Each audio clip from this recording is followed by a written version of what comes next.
in a row, and UCLA fans hated the style of play, the defensive smother you, sleeper hold style of play, and we all remember as a Memphis guy, we remember them putting the sleeper hold on the Calipari team. You'll know the year. Was that the 06 regional final? 06 in Oakland. Which was the first of the, I believe that was the first of the 3 Final Four runs from him. Now, obviously, Memphis paid them back in the 08 Final Four win in San Antonio before the championship game loss against Kansas. But they went to 3 Final Fours in a row with Ben Howland, and they played a smothering defensive style a lot of the time, and UCLA fans could not stand it, did not want him. And last I checked, let me just look here figuratively for a second. Has UCLA been anywhere near a Final Four since Ben Howland was there? Not close. I don't think so. Well, not even close. Now Lavin had the 16.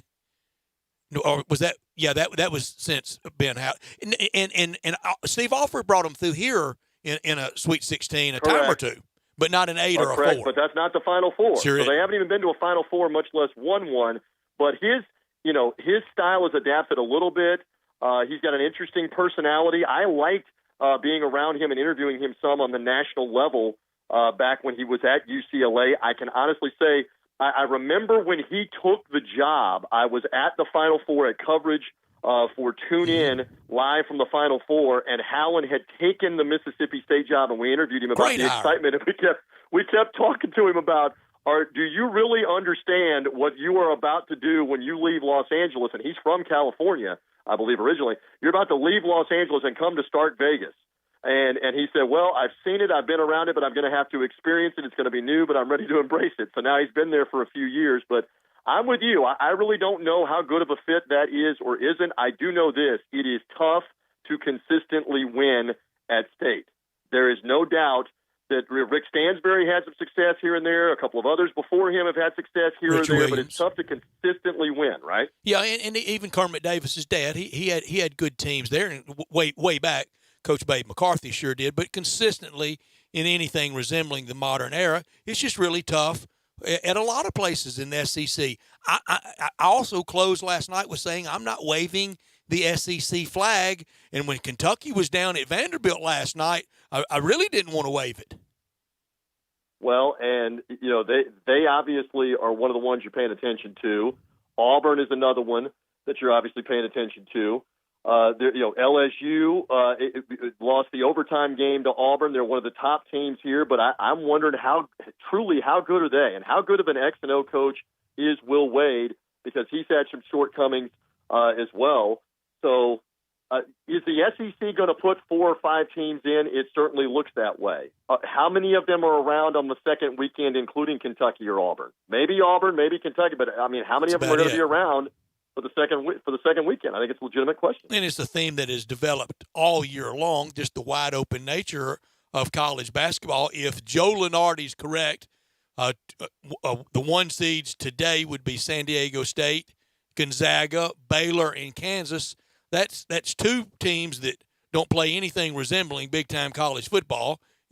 Well, San Diego State plays pretty good football, but Gonzaga sure doesn't. And then Baylor, not traditionally in the college basketball mix, but a great job by Scott Drew, and Kansas speaks for itself in college hoops.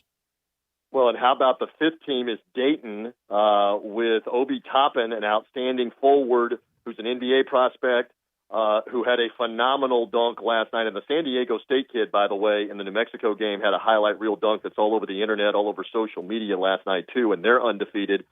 So you've got 3 of the 5 programs, Gonzaga, San Diego State, and Dayton, that are outside of the Power 6 that includes the Big East, and I know the American would want to also kind of be included in the conversation and call it 7. But the non-establishment, let's say, 3 of the 5 teams are Gonzaga, San Diego State, and Dayton to this point, subject to change, but it just shows you about college basketball, and I know you love the numbers. So Dayton is the first program in 3 years to get to 25-0. Gonzaga 3 years ago got to 29-0. And obviously the standard in the modern era is Kentucky getting to 38-0 and the Final Four before Wisconsin beat them. And the last unbeaten team, we're going back to Tom Knight in Indiana. 1976 is the last team to get all the way through in that year. And keep in mind, the Big Ten didn't play a tournament until recently that year. They just played the regular season, and the NCAA tournament that year had fewer games because you had first-round byes. Still, they won them all. They deserve credit, but they won fewer games that year. Kentucky won 38 games back in 2015 and did not win the title at 38-0. Lost that heartbreaker in the national semis, and our John Calipari probably would have gone 40-0 that year. No, back to IU in 76, and that was Kent Benson, Scott May, Quinn Buckner, Bobby Wilkerson, and Tom Abernathy, I think, was the fifth starter. I think, and his son later played and was assistant coach at Ole Miss. That was the last one. Also at that Final Four in 76, Gene Bartow was there with UCLA. Michigan was there and lost in the finals, but Rutgers was there, and they entered the Final Four undefeated. How about bringing it back to Rutgers, who has not been in the NCAA tournament since 1991, and we are apparently about to have an NCAA tournament that has Rutgers in it and no North Carolina and probably no UCLA, speaking of UCLA. How wild is that turn of events 2020? I think good for the consumer, the hardcore everyday like we are college basketball fan, but for the networks, they get to a Final Four of some of these lesser names, it'll be a ratings disaster. Sometimes yes, sometimes no. It just depends on who it is.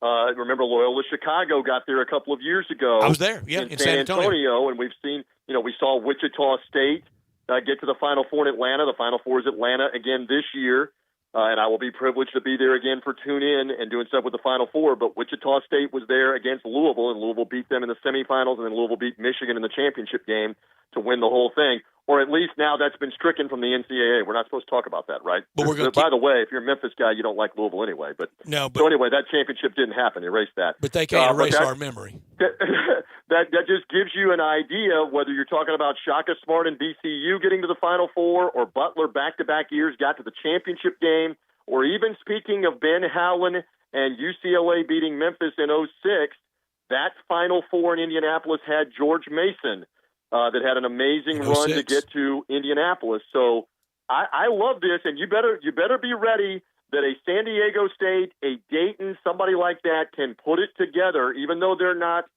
unknowns. Right now they are known. They could put it together and could be there in Atlanta, one of those programs. We look forward to talking to you then about it, and we look forward to talking with you next week about all this. Thank you, TJ. It was great. Always love hanging out, talking everything from music to twins and names and college hoops and much more. You guys be well, and Drew, look up Joan Jett and the Blackhearts. We will. Thank you, TJ. See ya. TJ Reeves with us every Wednesday afternoon, and today announced that the Tampa Bay Buccaneers may be modifying their uniforms for next year. Not the old orange sickle, but a different look, kind of incorporating the red and black that they won the Super Bowl in the pewter helmets. We'll see if they do that. When we come back, we close out Hour 1. You're listening to Sports Time on Sports 56 with Wolo and Stats on Real Sports Talk, AM 560, 87.7, and 96.1. Sports 56 Happy Hour with Johnny Radio. Weekday afternoons from 1 to 3. Here on Sports 56, 96.1, and 87.7 FM.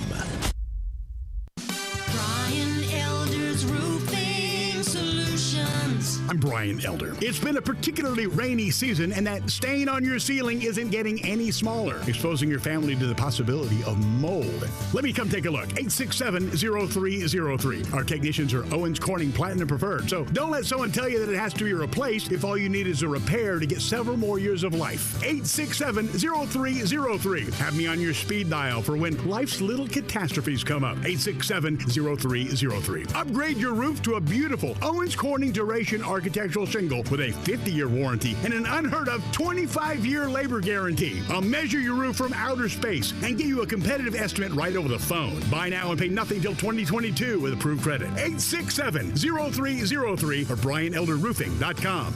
Call 867-0303. Brian Elder's Roofing Solutions.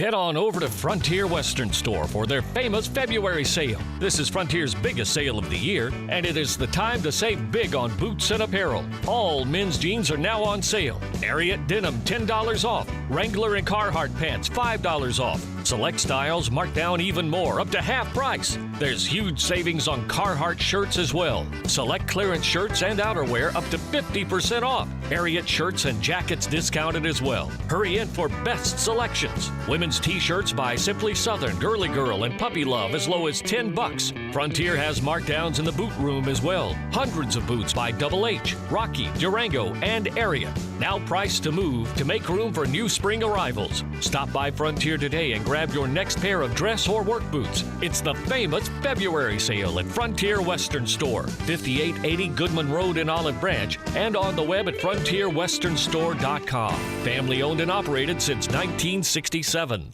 You have to be up in 5 hours, 2 hours, 6 minutes. And when you hear, you realize that you haven't slept a wink. That's why there's ZzzQuil Pure Z's, a drug-free blend of botanicals with an optimal dose of melatonin, so you can fall asleep naturally with no next-day grogginess. It's available in both liquid and gummies, tastes great, and is non-habit forming. Pick up ZzzQuil Pure Z's from the sleep experts at Vicks ZzzQuil. ZzzQuil Pure Z's, naturally superior sleep. Available at retailers near you. I Buy Houses, 901-406-1101. That's 901-406-1101. I Buy Houses. I Buy Houses will buy a house in any area, in any condition, and yes, it's guaranteed to close in 5 days. If you need to sell your home quickly, call 901-406-1101. If you've been through a divorce, if you lost your job, if you're tired of renters, I Buy Houses can get you your money quickly. I Buy Houses will buy your home in Shelby County, DeSoto County, Memphis, Bartlett, South Haven, Horn Lake, Olive Branch, anywhere and everywhere in between in any condition. And yes, they're open 24 hours a day, 7 days a week. I Buy Houses, 901-406-1101. That's 901-406-1101. Grab that pen, 901-406-1101. I Buy Houses.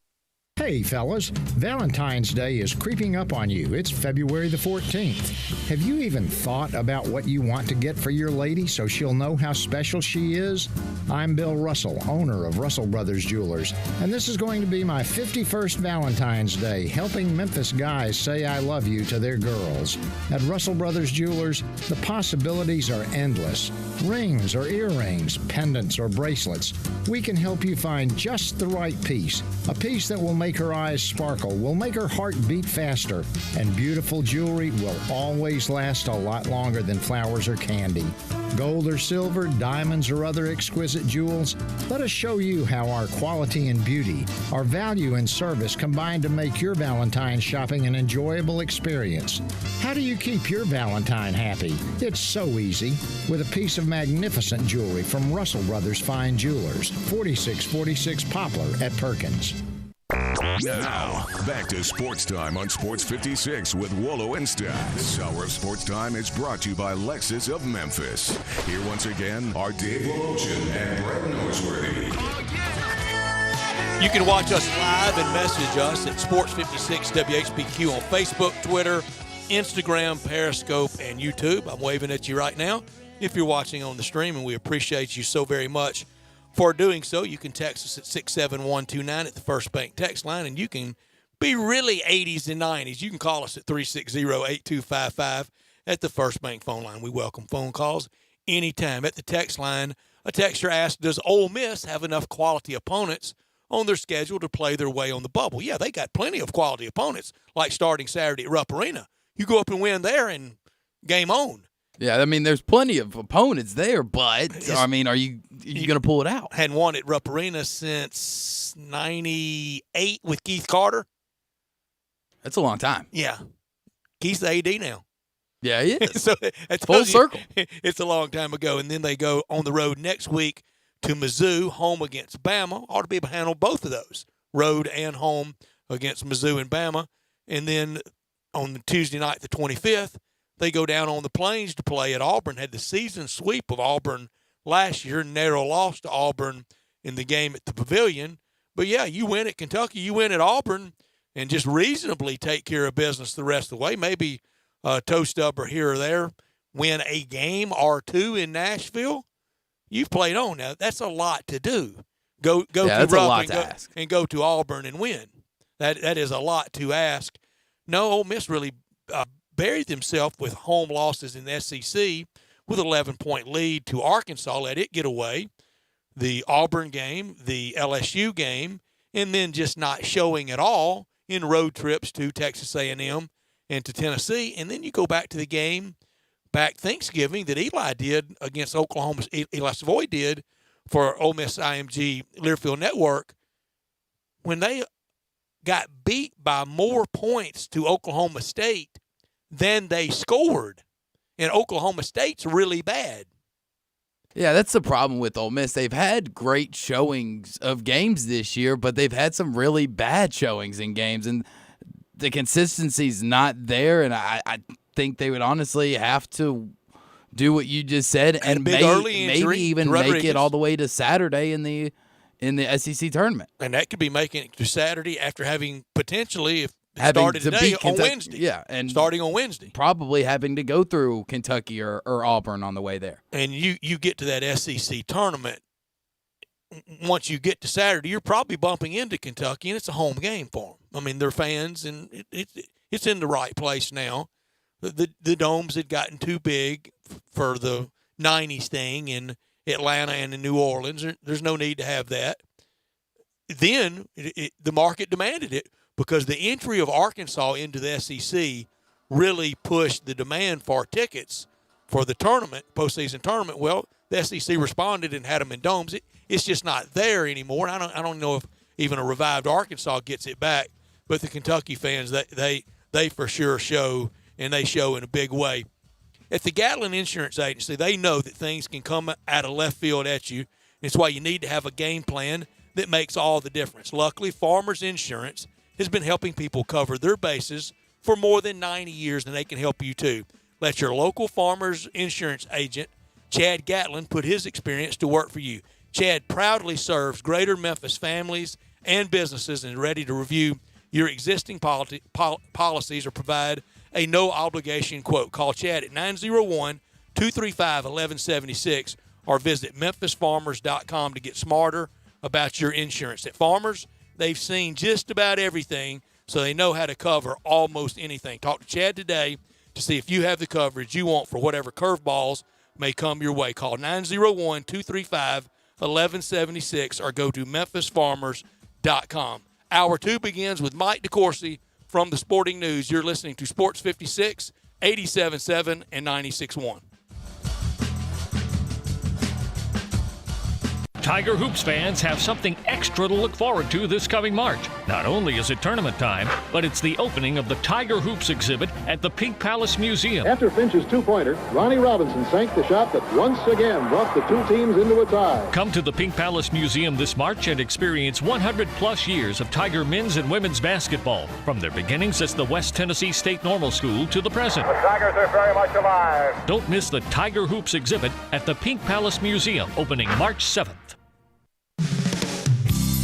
DeSoto Auto Sales specializes in late model cars with low mileage. They have the highest standards in the car industry. All of their cars are test-driven, checked out from head to toe. Unlimited inventory, every make and model. And if it's not on the lot, they'll find it for you. Walk in the door of DeSoto Auto Sales, 5704 Goodman Road. Within 45 minutes, you can test your car, get credit approval, and finish paperwork within an hour. No shortcuts at DeSoto Auto Sales. Kind, courteous employees, a down-home environment. DeSoto Auto Sales cares about your time. Lowest prices in a 350-mile radius. We're living in a world today where time does matter. Visit them online. Check out their referrals. DeSotoAutosales.com. Very proud to serve DeSoto County and other surrounding areas. DeSoto Auto Sales, 5704 Goodman Road. Call 662-890-7184. 662-890-7184. Come on down to DeSoto Auto Sales.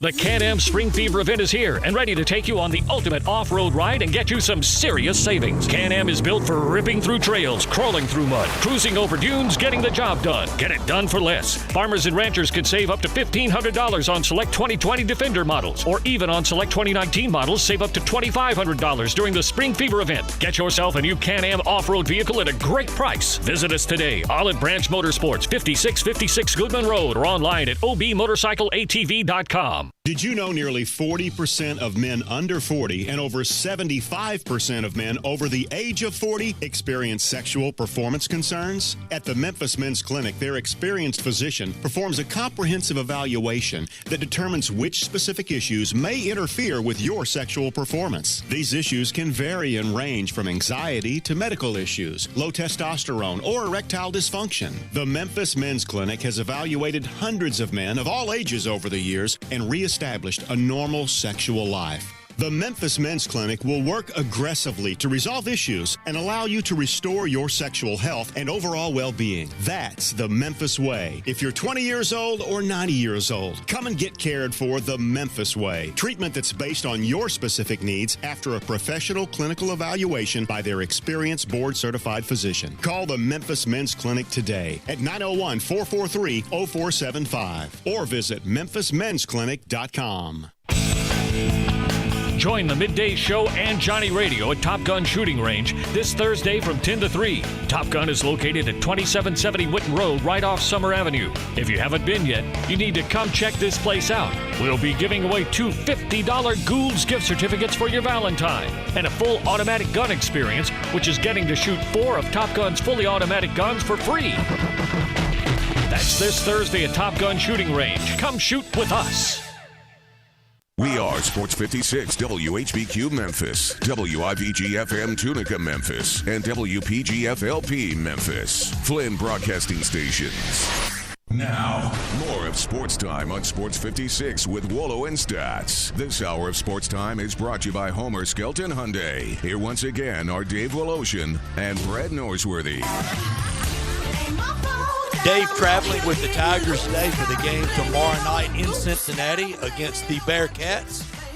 And I'm going to ask Mike DeCourcy if he can remember the last time Cincinnati had, or either side, between them 1 year for the Cincinnati coach and the second year for the Memphis coach. This is a long way from Huggins against Cal or Huggins against Larry or even Mick Cronin against Josh. This is bereft of any experience in this long-time rivalry and a must game for both teams tomorrow night. Almost an elimination game tomorrow night. Mike DeCourcy, the Hall of Famer from the Sporting News. He's brought to you each and every week by the Memphis Tourism and Sports Council. He joins us now. You can follow him on Twitter. If you're a college basketball fan, you're a sports fan, you need to be following Mike DeCourcy at TSN Mike. He joins us now.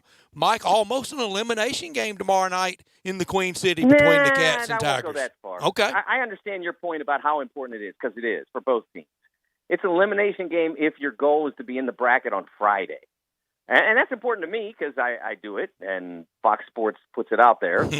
But it's not essential. I mean, teams go in and out of that thing all the time based on recent performance. And you could lose tomorrow night, and then you could win your last 6 or 5 or however many there are left.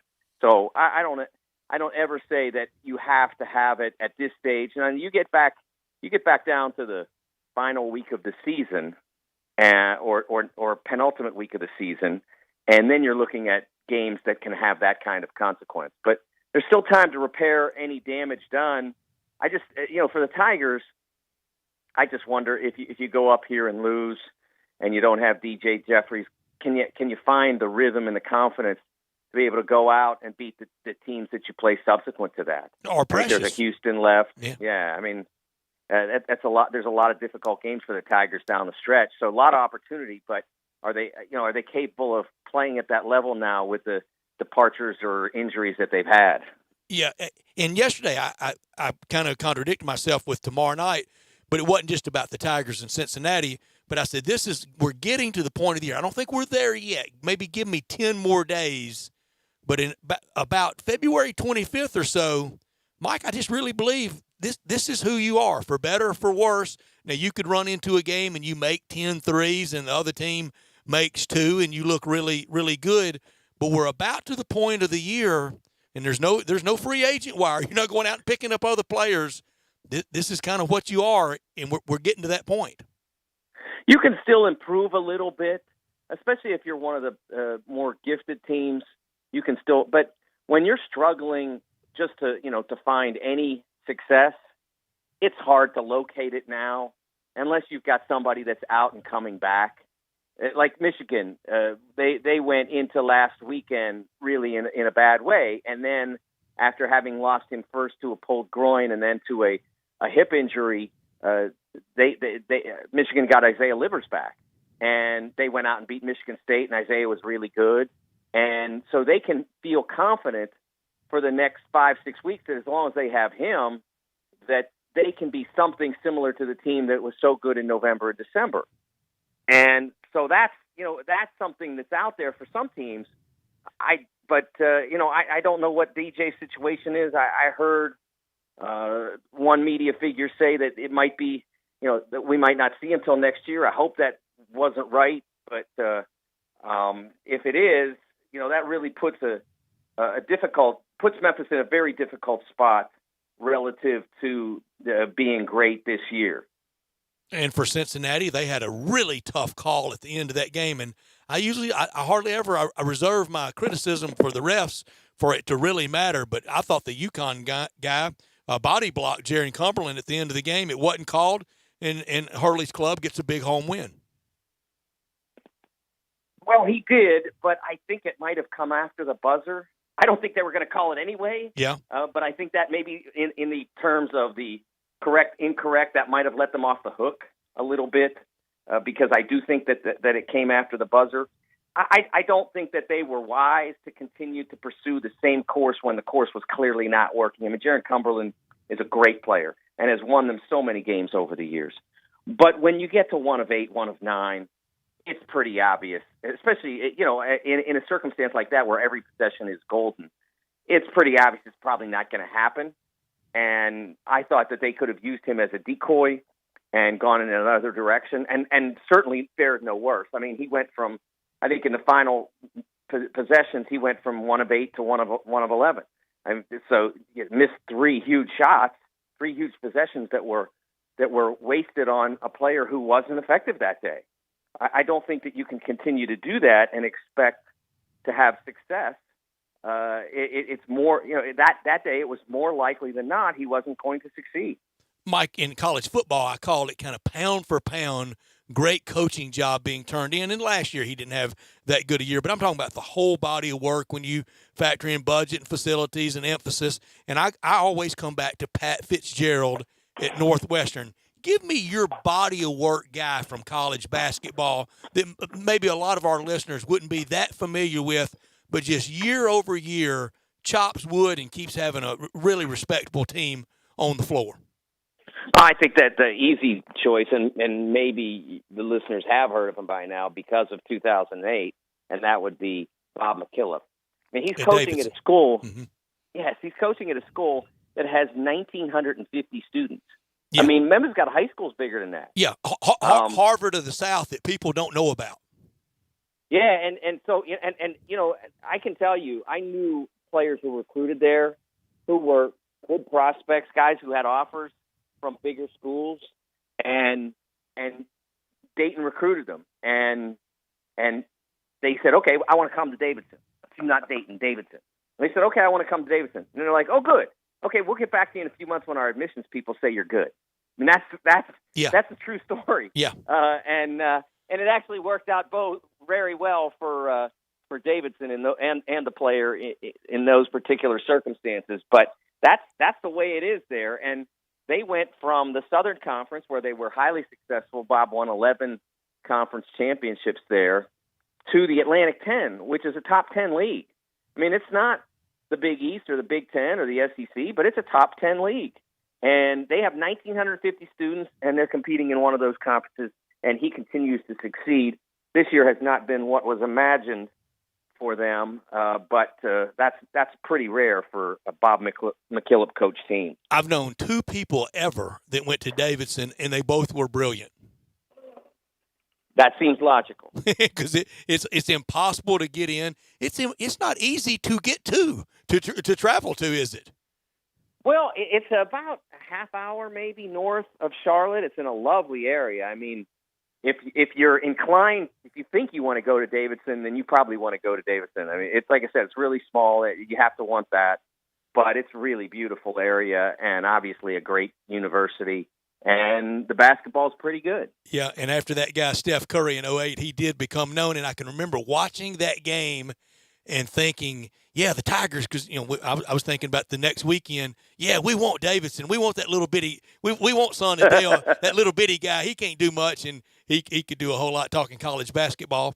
With Mike DeCourcy, brought to you by the Memphis Tourism and Sports Council. Mike, I think for a long time the pound-for-pound guy to some might have been Chris Beard. Well, the year after, between the roster and not catching anybody by surprise, it's been a little tougher for him.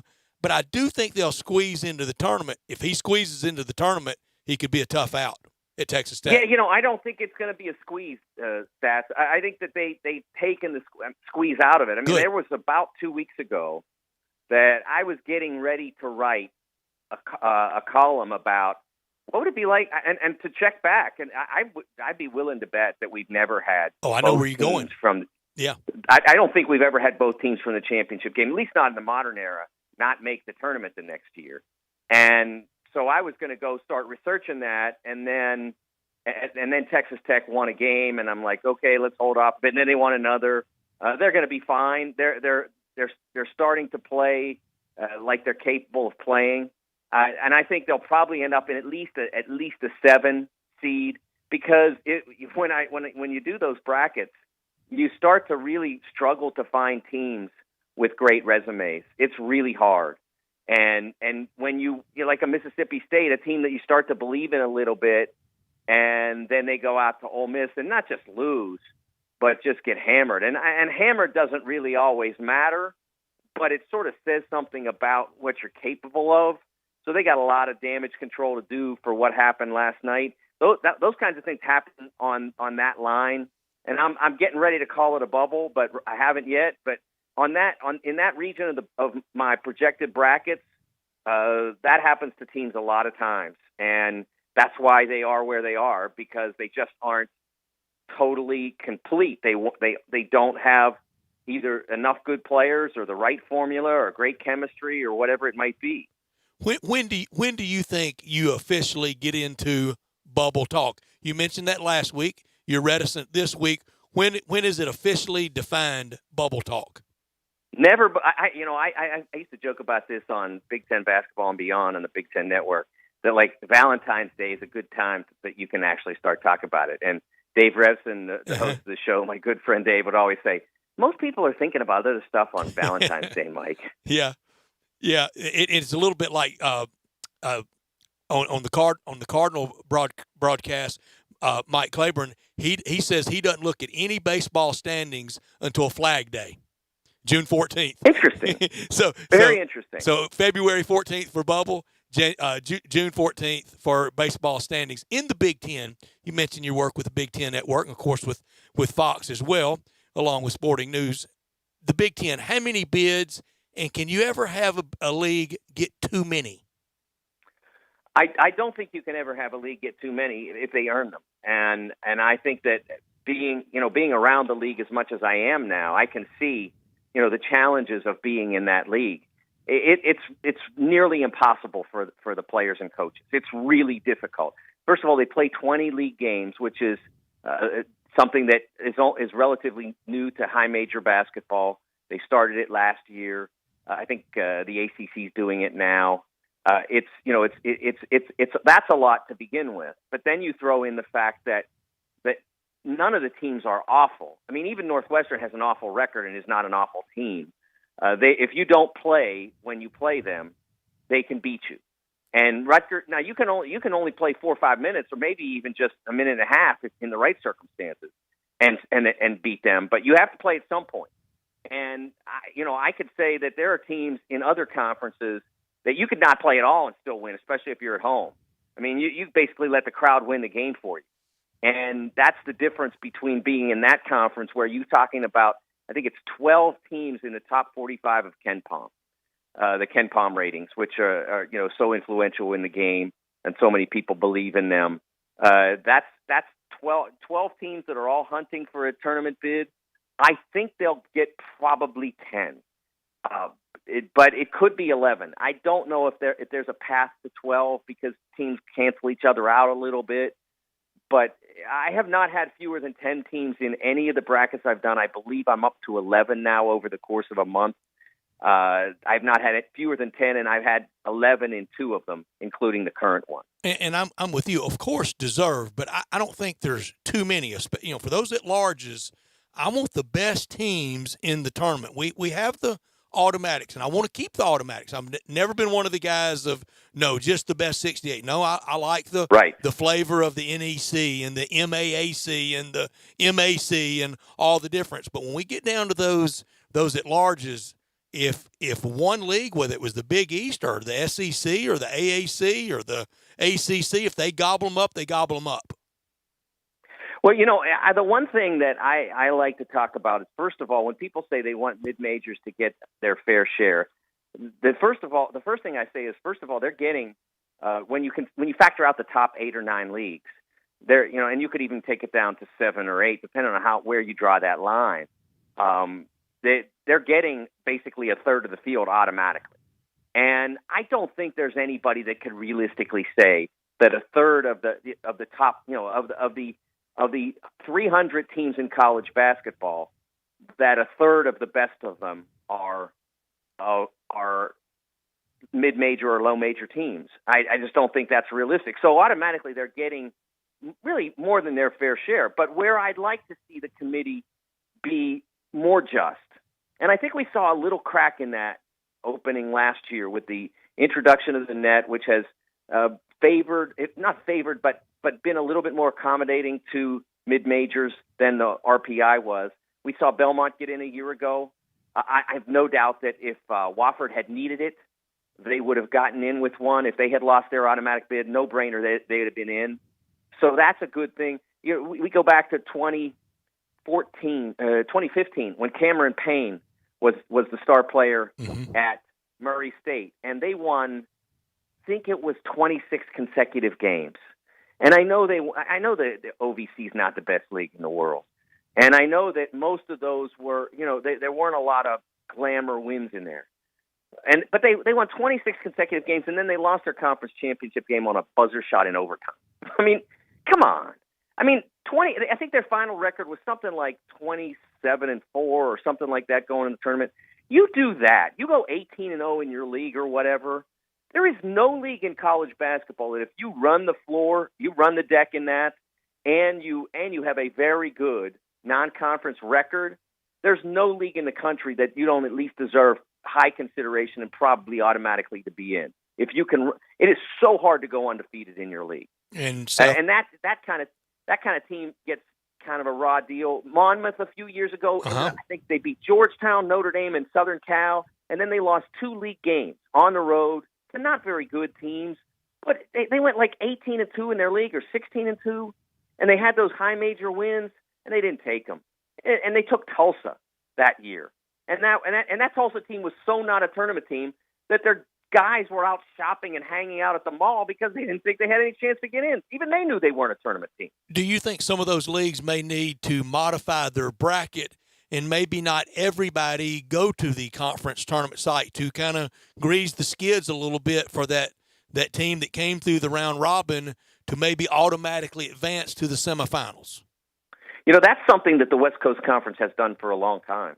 I mean, it's been on and off, but it's been part of their, they did it and then they stopped doing it and they started doing it again when there was conversation about maybe Gonzaga leaving the league.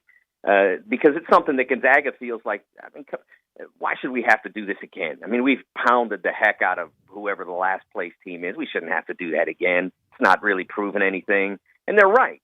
And I think, like Butler in 2002 went 25-5. They were terrific. The year before, they'd gotten into the tournament and beaten Wake Forest by double digits. The following year is when they started to make deep runs to the Sweet 16 and stuff. That 2002 team was outstanding. They went 25-5, but they lost in their quarterfinals to the 8th place team, Green Bay, that year, and they didn't get in. And so if they had been gifted a spot into the semifinals or earned a spot in the semifinals, then the team they played probably would have been better than Green Bay. And then if they lost, it wouldn't have been as glaring, and then maybe they would have gotten in. So I think that's an idea that more leagues, if they want to get the best teams a chance to get an at-large, that would be something that they could consider. Last Saturday, I think you were at, or Sunday rather, was it Saturday or Sunday that the Bob Knight return to Assembly Hall occurred? It was Saturday. I was not there. I was at the Big Ten Network studios, but I did write about what I observed, and I was at the reunion of the 1981 NCAA championships in 2016, and I was there for that. And Isaiah was there, and Landon Turner, and so many of the great players from that team were there, and Bob wasn't. Mm-hmm. And I just, and I wrote about how, what a missed opportunity it was. It's his loss, yeah.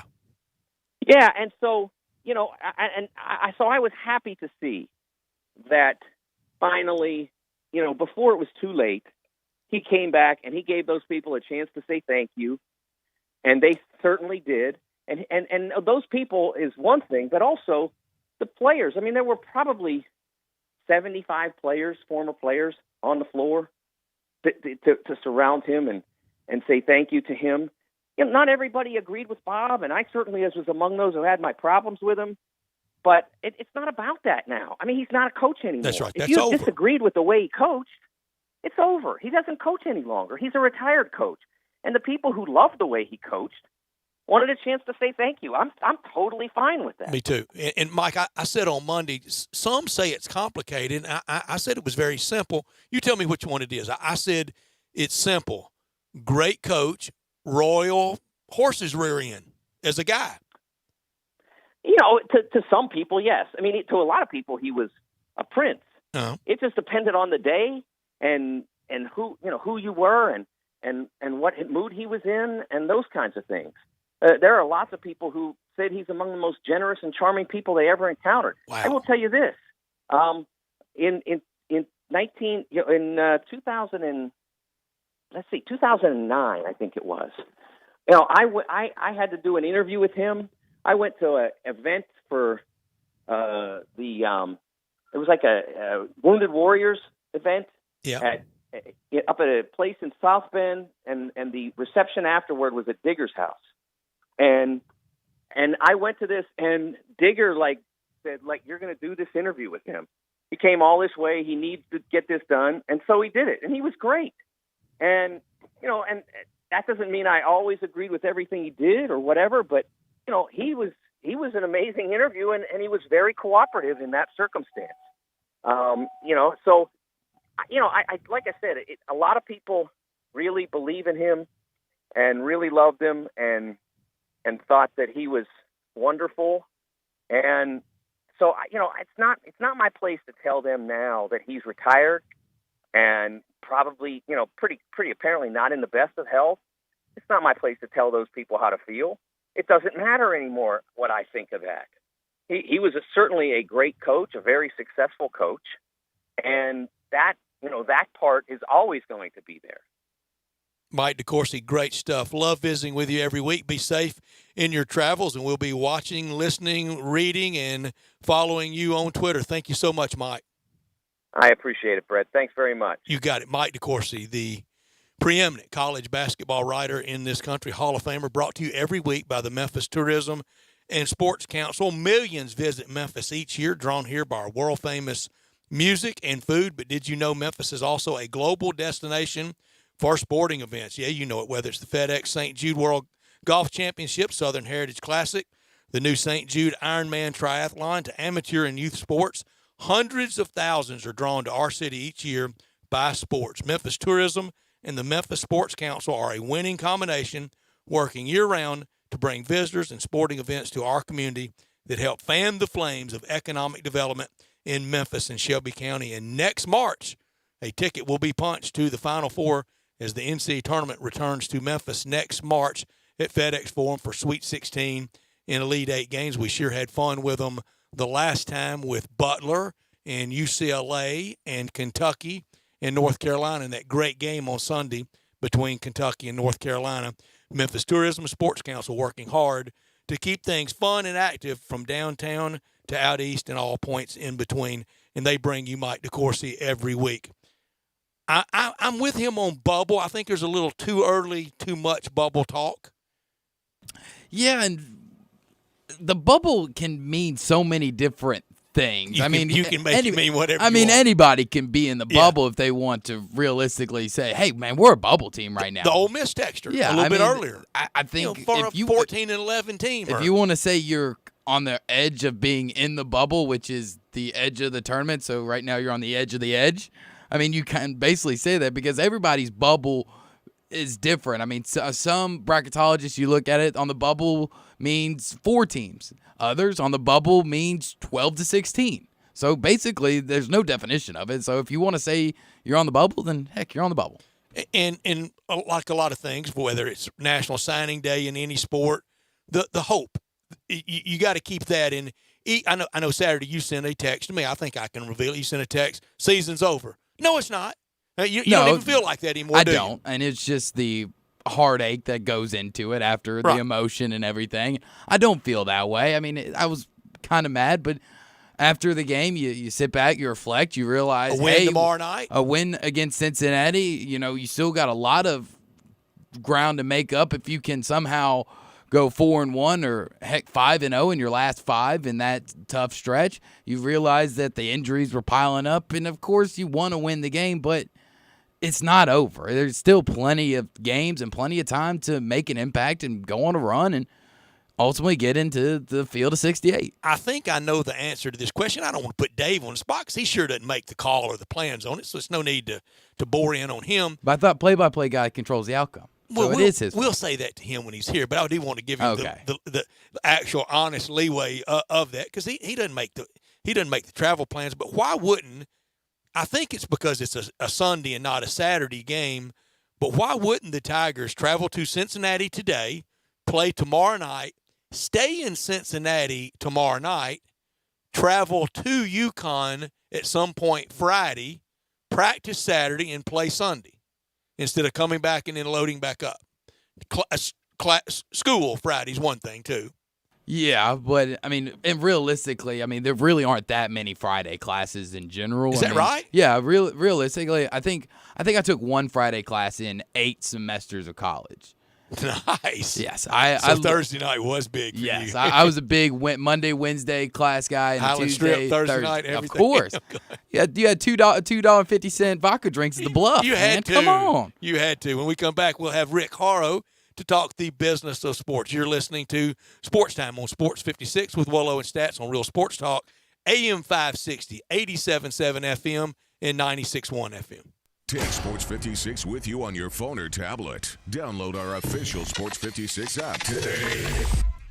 I'm here with the great Pat Donahue from the Rendezvous Restaurant Shipping Department. Thanks, Brett. We've been shipping our ribs all over the country now for decades from our USDA-inspected shipping kitchen in the Pinch District. We hand-cook our ribs in pits that Mr. Charlie built over charcoal, just like they do at the restaurant. So what comes in a rib box? We could do pork shoulder, we could do ribs, our sauce, seasoning, baked beans, coleslaw. We'll even throw in Pancho's cheese dip with our nacho boxes. We also put a bag of Rendezvous seasoned popcorn, heating instructions, some chef hats, some wet naps, and some other helpful tips from our kitchen. We ship our ribs overnight, exclusively FedEx. And we put them in nice packaging. We don't ever want to use styrofoam, so we use corrugated cardboard, actually 2 boxes that fit nice together, so the ribs get to you, your loved ones, or your clients in a safe, wholesome manner. Rendezvous ribs are perfect for out-of-town clients, customers, loved ones. We also ship ribs for any occasion. Where do we order these great ribs? You can go to www.hogsfly.com or give us a call at 1-888-464-7359. Charlie Burgos' Rendezvous Restaurant in the alley since 1948.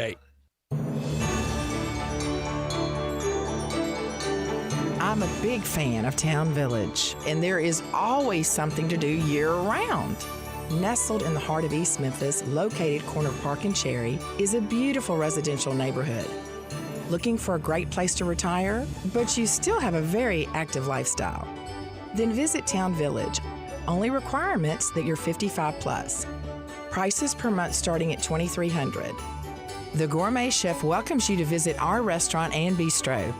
Package includes 3 complimentary meals per day, maid service, free local transportation, daily check-in, monthly coffee club, themed dinner parties, lots of fun. Visit us and call Daniel or Bo at Town Village Audubon Park at 901-374-7342. There's no place like home. Town Village Audubon Park.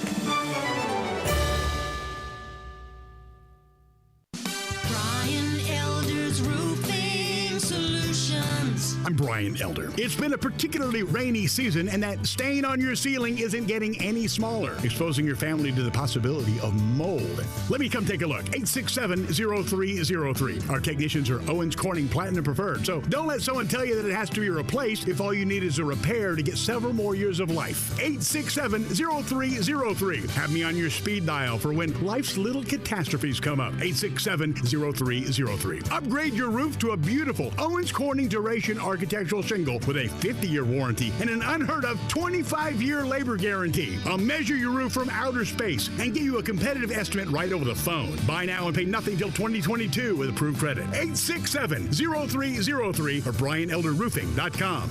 Call 867-0303. Brian Elder's Roofing Solutions. Mid-South Power Distributors is your source for all things diesel.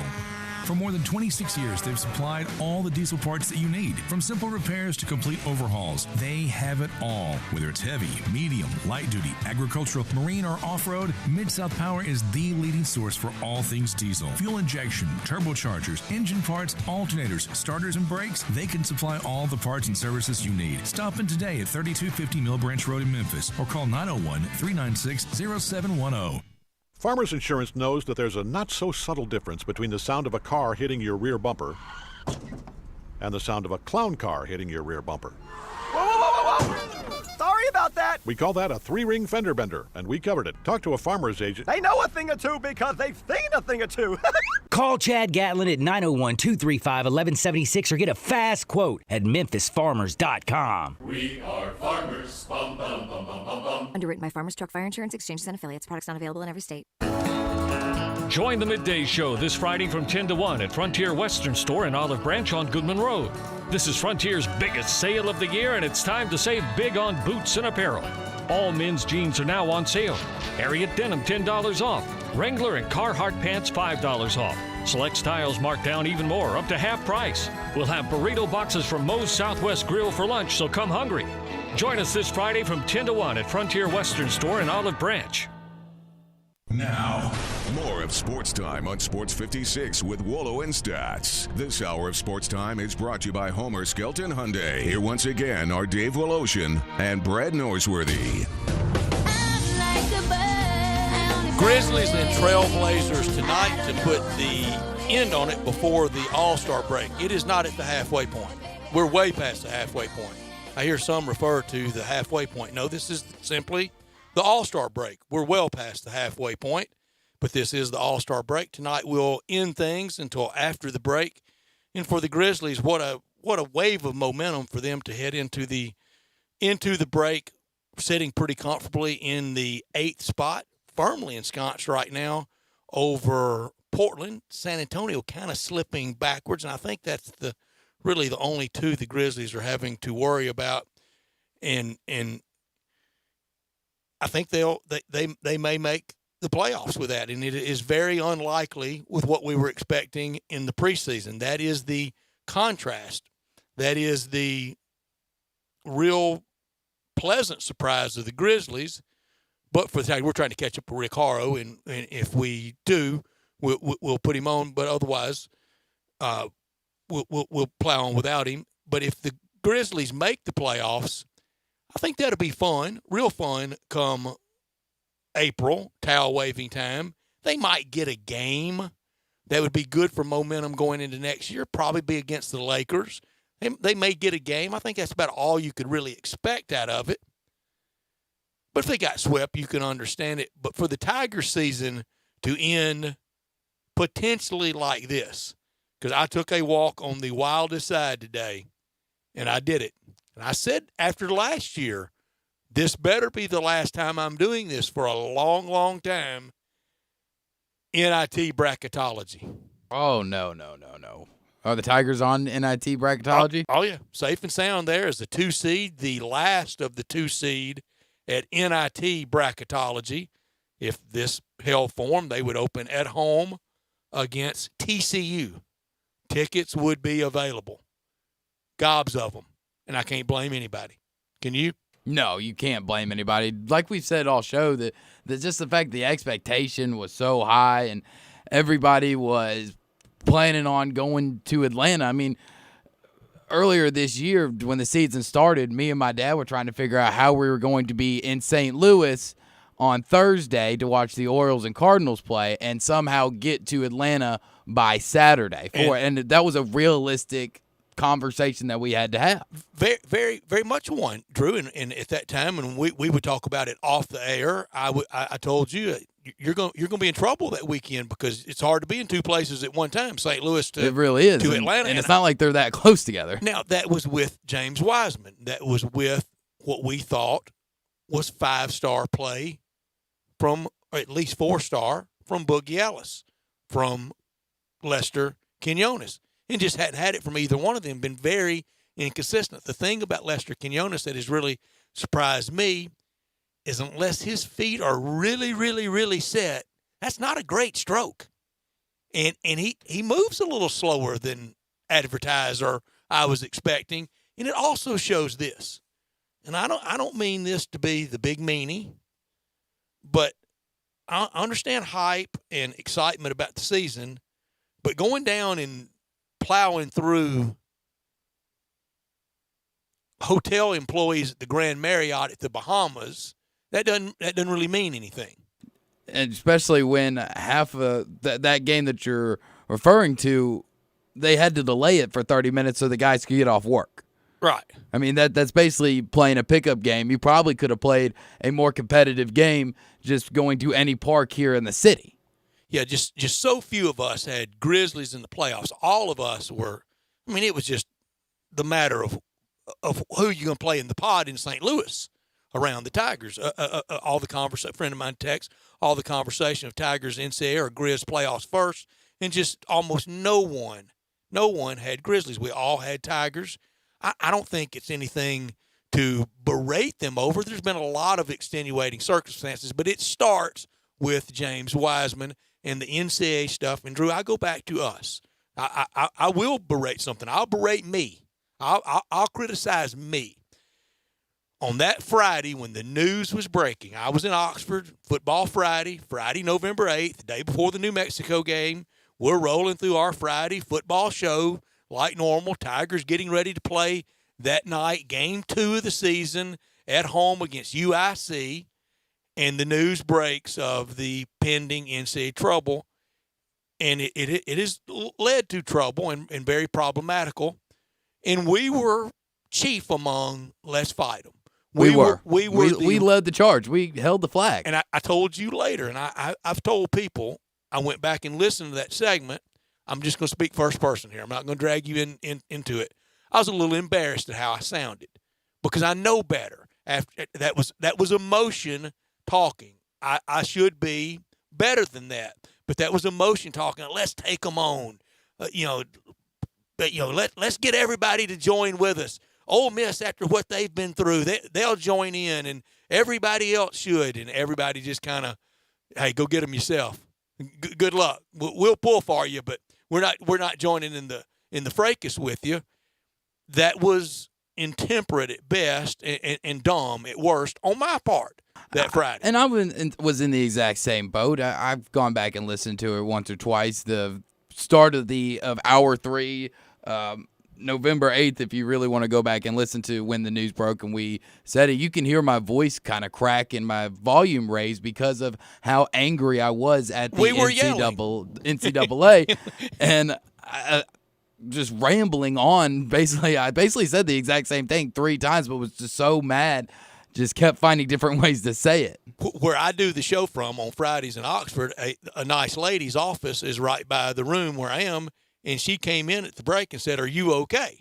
She asked because we had gotten very loud and very animated, but the administration, that's when they had to have cooler heads instead of listening to the people mad at the time. And when he went out and played that night, we all loved it. We loved being part of the revolution. We loved being part of fighting the establishment. But then it settled in. That was the first thing to go wrong for the team. The DJ Jeffries injury, just that injury to Georgia, cost that game. Georgia's not very good. That's not an excuse. That's a fact. To have that good a player at a home game to a pretty average team to lose that game, then his big injury, and now Precious Achua and other things. But there have been aspects of the season of it's looked like an inexperienced team with a second-year coach. It just has. That's exactly what it is. And like you said, the DJ stuff, the injuries here and now, I mean, it's basically this whole season, starting with the Wiseman, has been when it rains, it pours. When one thing goes wrong, you see the Murphy's trickle Law. effect. I said it the other day. Everything starts to go wrong.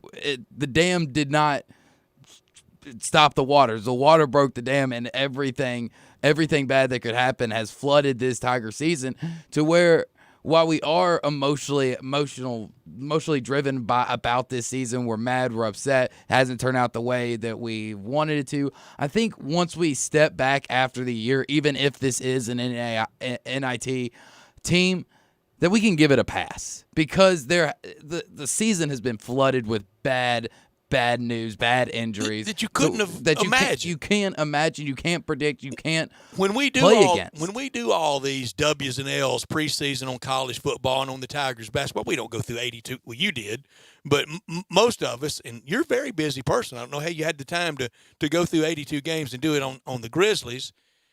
We're doing it with everybody being hale and hearty. If we knew of all the, and if you knew of them, if you knew James Wiseman was going to have the NCAA problem, and if you knew DJ Jeffries was going to be injured on the first Saturday of the new calendar year against Georgia, and then you knew he would be severely injured and probably miss the rest of the year, and then you knew that Precious Achua would get hurt in the first half of the South Florida game, I wish you would have cut me in on it. Yeah, I would have liked to know all these predictions before I picked him to only lose 3 games. I picked him to lose 4 and to go to the Final Four. Now, my Final Four, I was having a little fun with it, but it's not. I had Sweet 16 at least. I had Final Four. I had 2 Atlanta, and then after I saw James Wiseman that first night, wasn't backing up an ounce. I know it was South Carolina State, and the next day everybody texted me, and it was South Carolina State. I know who it was against. He had 24 and 11 and didn't even try. I mean, he didn't break a sweat. If he had wanted to, he could have had 40 and 20 that night. But I had Tigers, and I had a little fun with the other 3, but the other 3 all may make it. And it was kind of my Michael Corleone theme of getting revenge against everybody else. I had Louisville. That won't be any shocker if they're there. No. They might get bracketed against some of these teams. Kentucky, we know the revenge factor there. And Kansas. And we know definitely know the revenge factor there. We sure know that. Now, one of those, and all 3 of them won't be in the same bracket, but 2 of them could be against each other and eliminate. But it wouldn't surprise me if I get 3 out of my 4. That might make it sting more. It would if all 3 of them made it to the Final Four in a year that you thought you were a shoe-in. Write it in and pen, no need for lightly shaded pencil season. And a little bit to Coach Hardaway's defense, when he was selling this season, and we know the term, and look, it now can and sometimes get thrown against him, back in his face. We know that all the smoke, he was talking about everybody hale and hearty. He had no idea all this coming. There was no way for him to. He wouldn't have oversold like that with a team that on Saturday it was just warm bodies for somebody to go to the scorer's table because you had to have 5 out on the floor. Especially when you get into foul trouble like they did early in the first half, to where Penny's rule is once you get 2, you're out for the first half to save you for the second half. I mean, we saw Jaden Hardaway play more minutes last night or Saturday than I think he has all month. And when he gave the all the smoke, we're gonna do this. We're going to win a national championship. When he came out and said that, that was a realistic option. I mean, that was a realistic outcome for the season. I don't think it's anything for him to be embarrassed about. I wouldn't be embarrassed about it. Now, is it a little bit of an oversell? A little bit, yes. Might be because some learning. it's hard to put that on any team, regardless of how talented you are on paper before you even have scored a point in an actual NCAA game. But it was a realistic option. Rick Harrow is going to join us after this break. We go to that break now. You're listening to Sports Time on Sports 56 with Wolo and Stats on Real Sports Talk, AM 560, 87.7, and 96.1. Greg Gaston and Eli Savoy get you through the midday with Sports 56 Middays. Delivered by FedEx. Weekdays from 10 till 1 on Sports 56, 96.1, and 87.7. You're scrambling around. You need a haircut. Where you gonna go? I got a place that has 15 locations. I've got a place where details matter. I've got a place that can be invigorating and relaxing at the same time. You know what it is. It's Supercuts. Every haircut ends with the signature hot towel finish. Every haircut matters. When you're getting ready, you go into Supercuts. The stylist will pay attention to every detail. So you get the haircut you want, and, of course, you're going to finish with that signature hot towel. You walk out clean, sharp, and not just ready, but super ready. And you might want to ask that hairstylist about what the tea tree experience is. One part invigorating, one part relaxing. The tea tree experience is something you need to try. 15 locations. I mentioned that, didn't I? All you've got to do is go to supercuts.com. You'll find the one nearest to you. Get super ready at Supercuts.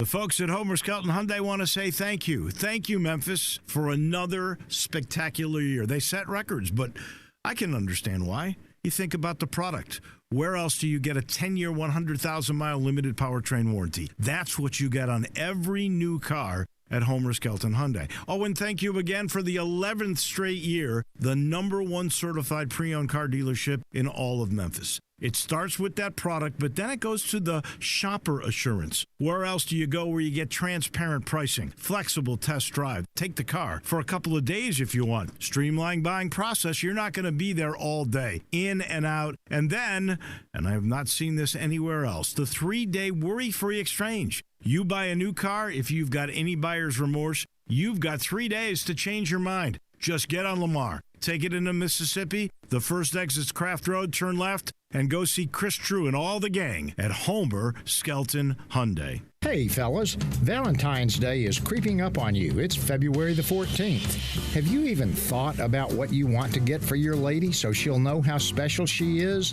I'm Bill Russell, owner of Russell Brothers Jewelers, and this is going to be my 51st Valentine's Day, helping Memphis guys say I love you to their girls. At Russell Brothers Jewelers, the possibilities are endless. Rings or earrings, pendants or bracelets, we can help you find just the right piece, a piece that will make her eyes sparkle, will make her heart beat faster, and beautiful jewelry will always last a lot longer than flowers or candy. Gold or silver, diamonds or other exquisite jewels, let us show you how our quality and beauty, our value and service combine to make your Valentine shopping an enjoyable experience. How do you keep your Valentine happy? It's so easy. With a piece of magnificent jewelry from Russell Brothers Fine Jewelers, 4646 Poplar at Perkins. If you need glass replaced, there's only one name you need to know: Benswinger Glass, the largest full-service glass company in the U.S. They've been an industry leader for over 125 years. For all your residential, commercial, or auto glass needs, Benswinger Glass is the name you need to know. 24-hour emergency service for all commercial customers, plus a nationwide warranty on all professionally installed glass. Visit Benswinger Glass in Midtown, located at 340 South Hollywood, across from the Liberty Bowl. Visit their website, benswingerglass.com. Benswinger Glass. Hewlett & Dunn, nestled on Old Town Square in Collierville, has 4,000 square feet of the largest boot selection in 200 miles. International boot legends Luke Casey, Double H, Red Wing, Ariat, Justin, and Tony Lama. Hewlett & Dunn has rubber hunting boots by Dry Shod, and recently has expanded the selection of safety work boots. Filson Hunting Gear, biggest selection in 3 states, and now carrying Duckhead. Western wear, hunting attire, jeans, belts, hats, and more at 111 North Center Street, Collierville on Old Town Square. You need to stop by Hewlett & Dunn? You bet your boots. Now, more of Sports Time on Sports 56 with Wolo and Stats. This hour of Sports Time is brought to you by Homer Skelton Hyundai. Here once again are Dave Woloshin and Brad Norsworthy. Rick Horrow joins us now, visiting professor at Harvard, also part of the NBC family of stations. He's with us every Wednesday. Rick, we're glad we could catch up with you, and I want to start with Daytona this Sunday. Doesn't have the buzz it had of the late 90s, early 21st century, does it? No, and I'm going to start with you because I missed a 4-foot putt for $20 at the end of a round just so I could be on time for you guys. So, oh, Rick. Well, Rick, you should have started earlier, or you probably should have played quicker. So I'm just getting it off my chest. Rick, I got a $20 bill out to show our live stream that I'll send to you. Perfect. You got a deal. Anything. I look. I haven't got the 20 all day today. Thank God. I owe you. Maybe I'll go to. How about this segue? Maybe I'll go to that NASCAR online and lose it betting on NASCAR racing. There you go. It's amazing that they're mainstream. They're trying to get revenue. It used to be when the Bill France Senior and Junior were alive. No credit cards, no sponsorships, no gambling, and now you got to keep up with the Joneses. And you're right; it's not like it was at the turn of the decade. But they're trying to do whatever they can to generate as much revenue as they can for the public company and the deal that they've got.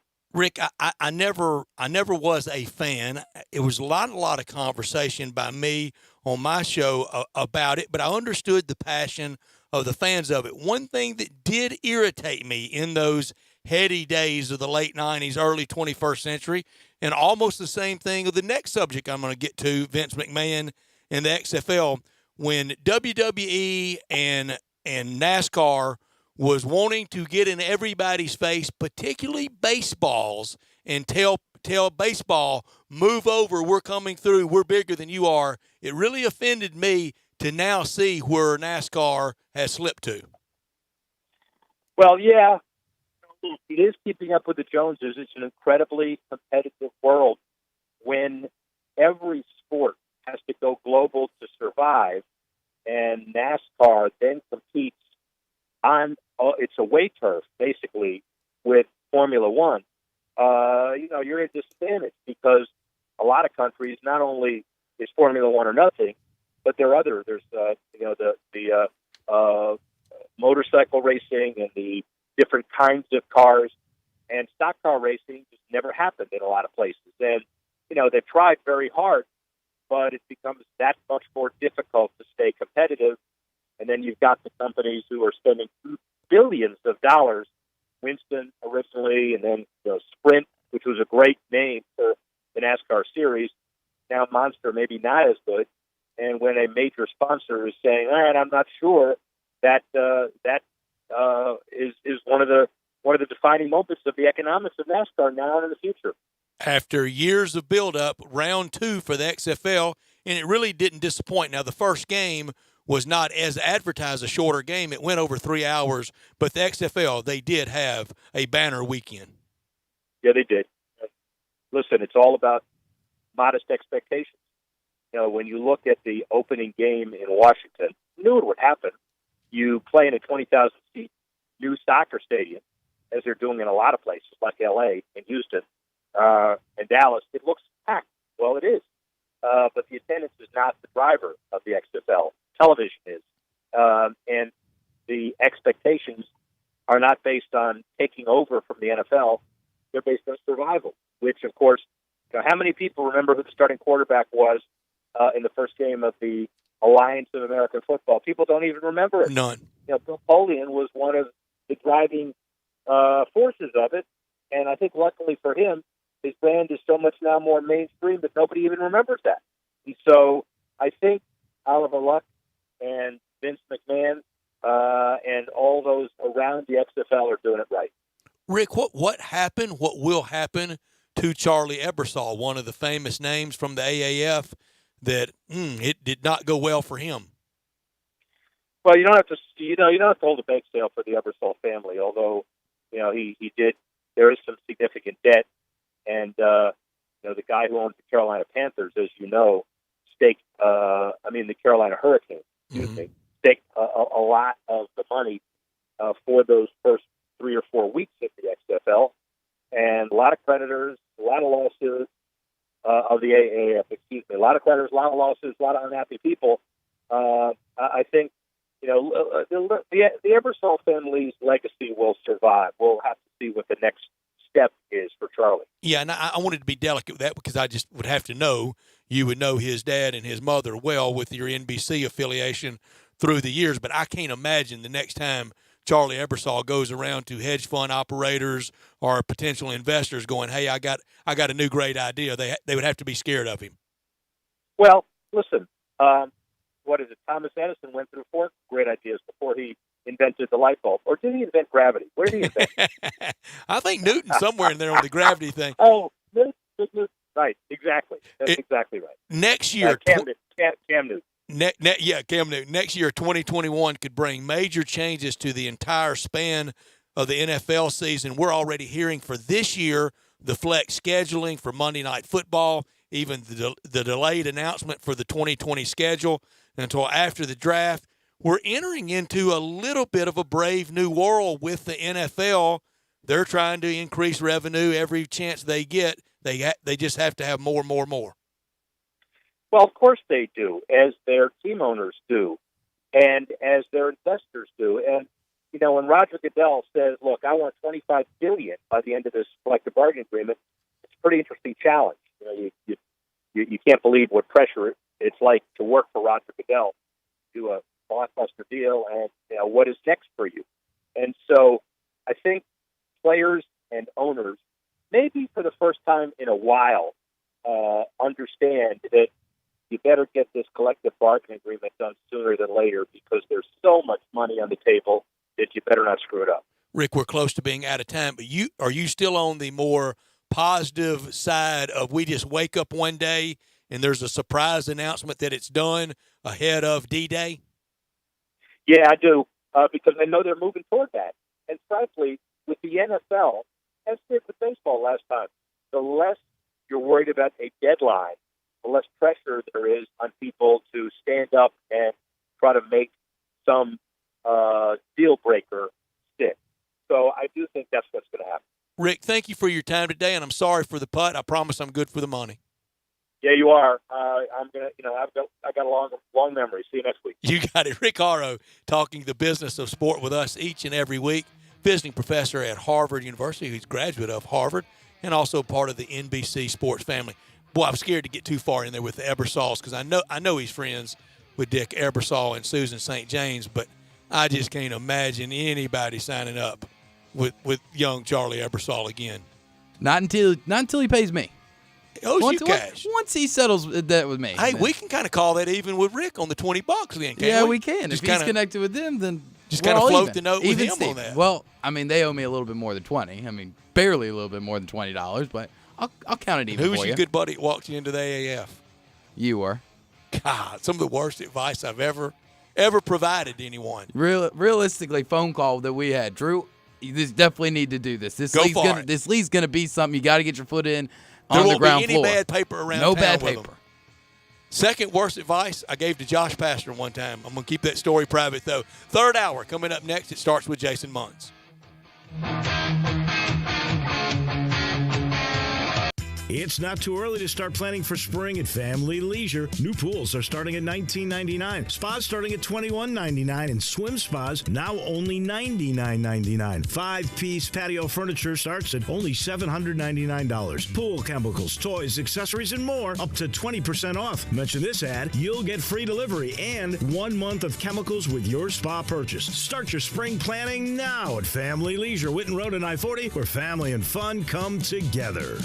Did you know nearly 40% of men under 40 and over 75% of men over the age of 40 experience sexual performance concerns? At the Memphis Men's Clinic, their experienced physician performs a comprehensive evaluation that determines which specific issues may interfere with your sexual performance. These issues can vary and range from anxiety to medical issues, low testosterone, or erectile dysfunction. The Memphis Men's Clinic has evaluated hundreds of men of all ages over the years and reestablished a normal sexual life. The Memphis Men's Clinic will work aggressively to resolve issues and allow you to restore your sexual health and overall well-being. That's the Memphis way. If you're 20 years old or 90 years old, come and get cared for the Memphis way. Treatment that's based on your specific needs after a professional clinical evaluation by their experienced board-certified physician. Call the Memphis Men's Clinic today at 901-443-0475 or visit memphismensclinic.com. This is what Flo from Progressive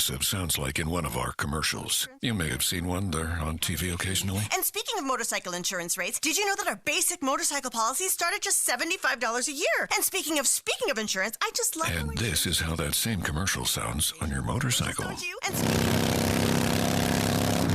Yeah, everything's better on a bike. Progressive keeps you on yours. Get a quote in as little as 3 minutes at Progressive.com. Progressive Casualty Insurance Company and Affiliates. Annual premium for basic liability policy not available in all states. Upgrade your commute at Acura of Memphis. Seize the thrill and test drive one of our award-winning models, each packed with cutting-edge technology, luxurious amenities, and a driving experience that's sure to awaken your inner self. Driving shouldn't be a chore, it should be an adventure. Advance your drive today. Shop our aggressive lease and finance options now. Luxury is waiting at Acura of Memphis, or shop online 24/7. Visit AcuraofMemphis.com. Hey guys, Valentine's Day is just around the corner. Treat your special someone to a fantastic dinner at the Butcher Shop Steakhouse. In addition to the full menu, the Butcher Shop is offering their famous Dinner for Two special all weekend long, February 14th, 15th, and 16th. Start the evening with a glass of house wine, champagne, or beer. Share an appetizer of spinach and artichoke dip or Cajun sautéed shrimp. Choose from 6 delicious entrees, 7-ounce filet mignon, 14-ounce New York strip, 14-ounce ribeye, fresh Atlantic salmon, char-grilled chicken breast, or grilled lobster tail. Each entree includes a fresh garden or Caesar salad, baked potato, and hot bread. Each guest enjoys a homemade dessert, New York cheesecake, or chocolate thunder brownie.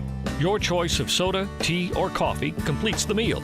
All for $99.50 plus tax and gratuity per couple. For reservations, call the Butcher Shop at 901-757-4244. Or for more information, visit thebutchershop.com. Listen Sundays at 11 a.m. to join Idlewild Presbyterian Church for worship. Idlewild is a PCUSA church located in Midtown Memphis.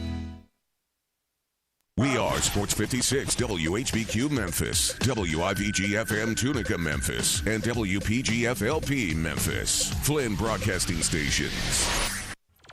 Welcome back to Sports Time on Sports 56 with Wolo and Stats. This hour of Sports Time is brought to you by DeSoto Auto Sales. Here once again are Dave Woloshin and Brett Norsworthy. Dave is on his way to Cincinnati. We think Jason Mons, he's either already there, he's on his way too. He joins us next on the beat for the commercial appeal, covering all things Tigers basketball, for good or for bad this year. And sometimes you can have the Murphy Law year, and it feels like the Tigers have kind of devolved into that. We visit with Jason Mons after I tell you about the sponsor of this hour, and that's DeSoto Auto Sales down on Goodman Road, 5704 to be exact, on Goodman Road. Check them out online at DeSotoAutoSales.com. Very high standards at DeSoto Auto Sales. All the cars test-driven, checked out head to toe, quite literally bumper to bumper, all points in between. Unlimited inventory, and I mean that. You wouldn't believe all the cars. Every make, every model. And if by chance they don't have it on the lot, they'll go out and find it for you in short order. No shortcuts taken at DeSoto Auto Sales. You walk in, you're treated like family by kind, courteous employees, laid back down home environment, no high-pressure sales, but they do care about your time. They know we're living in a world today that time matters, and they want to have you out in about 45 minutes. They call it the ultimate car experience. You walk in, test drive your car, credit approved, paperwork done, you're gone in 45 minutes. You could do it on your lunch hour. You could do it in the immediacy after work. Heck, you could do it in the immediacy before work. Unbelievable. Lowest prices in a 350-mile radius at DeSoto Auto Sales on Goodman Road, 662-890-7184. Come on down to DeSoto County for that town and country experience at DeSoto Auto Sales. Jason Mons from the Commercial Appeal joins us now to talk Tiger basketball on the Tiger Beat. And Jason Mons, sometimes a year that starts out with so much hope, the ultimate hope of a Final Four. I don't know about winning at all, but at least getting to the Final Four. sometimes things happen, and the things have happened this year to the Tigers. Yeah, you kind of said it, Murphy's Law, right? It is. It's like everything that can go wrong has gone wrong for Penny Hardaway in Memphis. And I just, I've gotten to the point where it's time to start expecting it. I mean, it's like after a certain point, after you get to a certain point, it's like, fool me, you're not going to fool me anymore. It's time to start expecting it. So I hope that's not the case, now that the Tigers are at Cincinnati tomorrow. So, but again, it does feel like every single time you show up, there's always something that's happened to this Memphis basketball program that is detrimental. We had a texter earlier, and I thought he or she pretty well nailed it with this text. It could not be more simple with this year. You chalk it up to inexperience and injury, and focus now on the NIT. That might be the focus, especially after a loss tomorrow night, potential loss tomorrow night. Mike DeCourcy in the last hour said tomorrow night is not must win for either team. I wanted to call it an elimination game of sorts. He said too early. What do you think?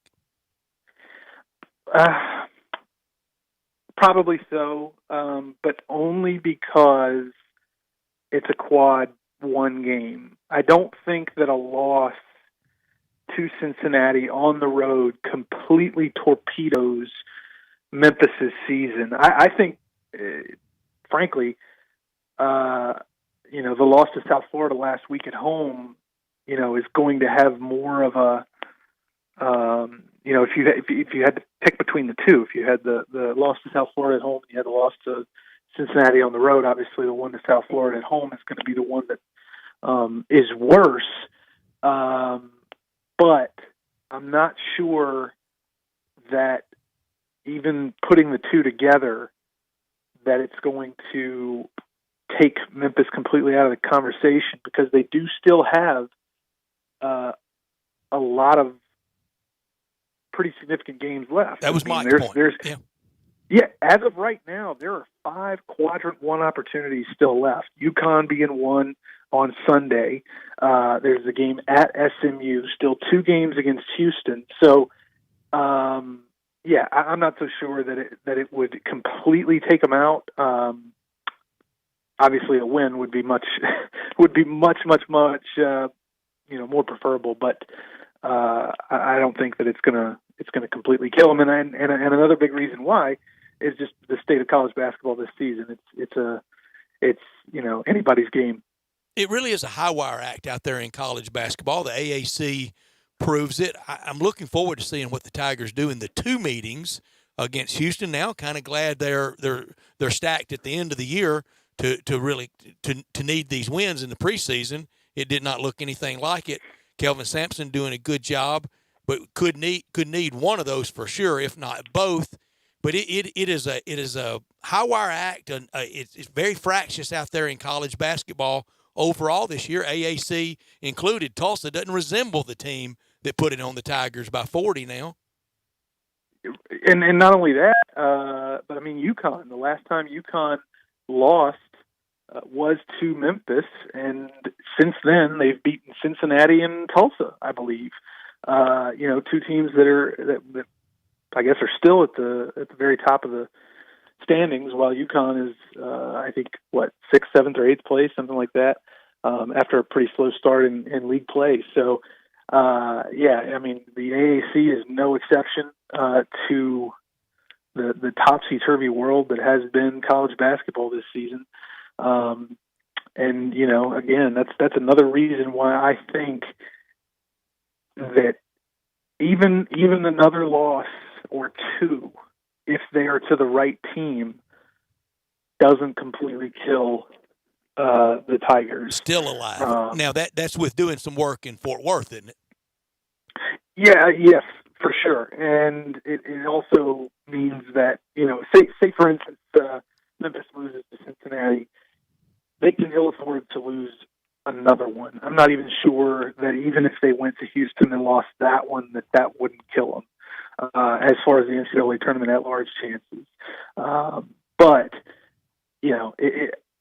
I think they can get away with at least one more loss, maybe two, if it's to the right teams. But I don't, and it feels strange saying that because I felt like, in the moment, you felt like once South Florida won that game, boy, that was pretty much going to do it. That's it. Because doesn't feel like it now, though. Loss. No, it doesn't. It doesn't. So that's definitely going to be something to keep an eye on. When the season after action report is done on this year, it all starts with James Wiseman, but then it goes to DJ Jeffries and Precious Achiuwa now injured. Oh yeah, for sure. DJ Jeffries, not only did he get hurt, he also got sick earlier, and I would say that at least one of the 6 losses that Memphis has right now is a direct result of DJ Jeffries getting sick, and maybe even 2. You may remember he gets sick for the Georgia game. Obviously, they lose by 3 points at home. Then the very next time out, he's coming off the flu, and so is his roommate, Damian Baugh, and they have to go to Wichita State and play that game with those 2 guys, less than 100%, and lose that game. So, that's 2 losses right there just because of Damian Baugh getting sick, and then you can tack on another 1 or 2, or another 1. I'm not sure they get beat by South Florida if he's healthy. I'm not even sure they get beat by South Florida if Malcolm Dandridge is healthy. So it has just a lot of these losses you can really point your finger at these injuries and say, if it weren't for a little bit of bad luck, this team could be even with James Wiseman leaving and getting suspended and leaving and all that stuff, you could still point your finger at some of these losses and say, if not for some bad luck, they could be in really good shape right now. And Jason, I don't even have to go to the window of our text line. I almost can guarantee it's already there. Listen at you two making excuses for them, but it's not excuses if it's valid. It's legitimate. These things really happened. It's reality. There is no doubt about that, and of course, it's reality for most teams. South Florida got hit. Their best player got hit with an injury, a season-ending injury, before the season even began. Alexis Yetna got hurt in the preseason. So Memphis. This is not exclusive to Memphis. Everybody has to deal with injuries, but Arkansas is dealing with it right now. Yeah, and so that's my point. It doesn't change the fact that doesn't mean that Memphis hasn't had to deal with a lot of injuries this season. You mentioned Precious Achiuwa. He had to leave the game against South Florida with 5 minutes left in the game. Lance Thomas had to leave with 3 minutes left in the game, and Memphis, in desperate need of a rebound, didn't have anybody taller on the floor than 6'5". So, with the game on the line. So, excuse, reality, to me, it's all the same. Dave Woloshin texting me now on the status of Precious Achiuwa, and I bet you can elaborate. Precious practice today, should be good to go tomorrow night. Yep, that's what I've been hearing. That they were. We talked to Penny yesterday, and he said that Precious did not practice on Monday. We talked to him before they practiced on Tuesday, and so he didn't know yet whether he was going to practice Tuesday, but he said that he liked the way he looked just walking around. It wasn't like he was limping or favoring his back or his tailbone, the injury the lower back injury that he suffered against USF. And so everybody's been sort of quietly and cautiously optimistic that he would be ready to go come Thursday. And looks like they're gonna be able to go into that game with everybody healthy. and that would be one big less thing to worry about, and got the turnovers down to a manageable number last Saturday. Heck, 11. You'd almost sign up for that the rest of the year. And if you had signed up for that in the preseason, might have 2 more wins, even with some of the Murphy Law bad luck. But got to get the guard play worked out. Jason, it feels like the players that are more prone to score you points can't play defense, and vice versa. The defensive attributes really can't give you much on the offensive end. Yeah, I mean, I think that, I mean, the rebounds, I think, are at this point probably more important than even the turnovers. I was looking at some of the numbers. You know, they've played, 23 games now, and only 4 times this season have they committed fewer than 13 turnovers, and their record in those 4 games is 1-3. So, the point is, just because you limit your turnovers, this particular team, just because they limit their turnovers doesn't mean that means they're going to win. And so you kind of look at it even a little bit closer. And in those 4 games where they limited their turnovers, 2 of those 3 losses, they lost the rebounding battle. And so I think that, to me, is really where it's at. It doesn't matter if you limit the turnovers if you don't out-rebound the other team. And I think, I mean, Precious Achiuwa, the walking double-double, Lance Thomas and Malcolm Dandridge are going to get their few rebounds a game. And so without that, dominant inside presence outside of Precious Achiuwa, that falls on the guards.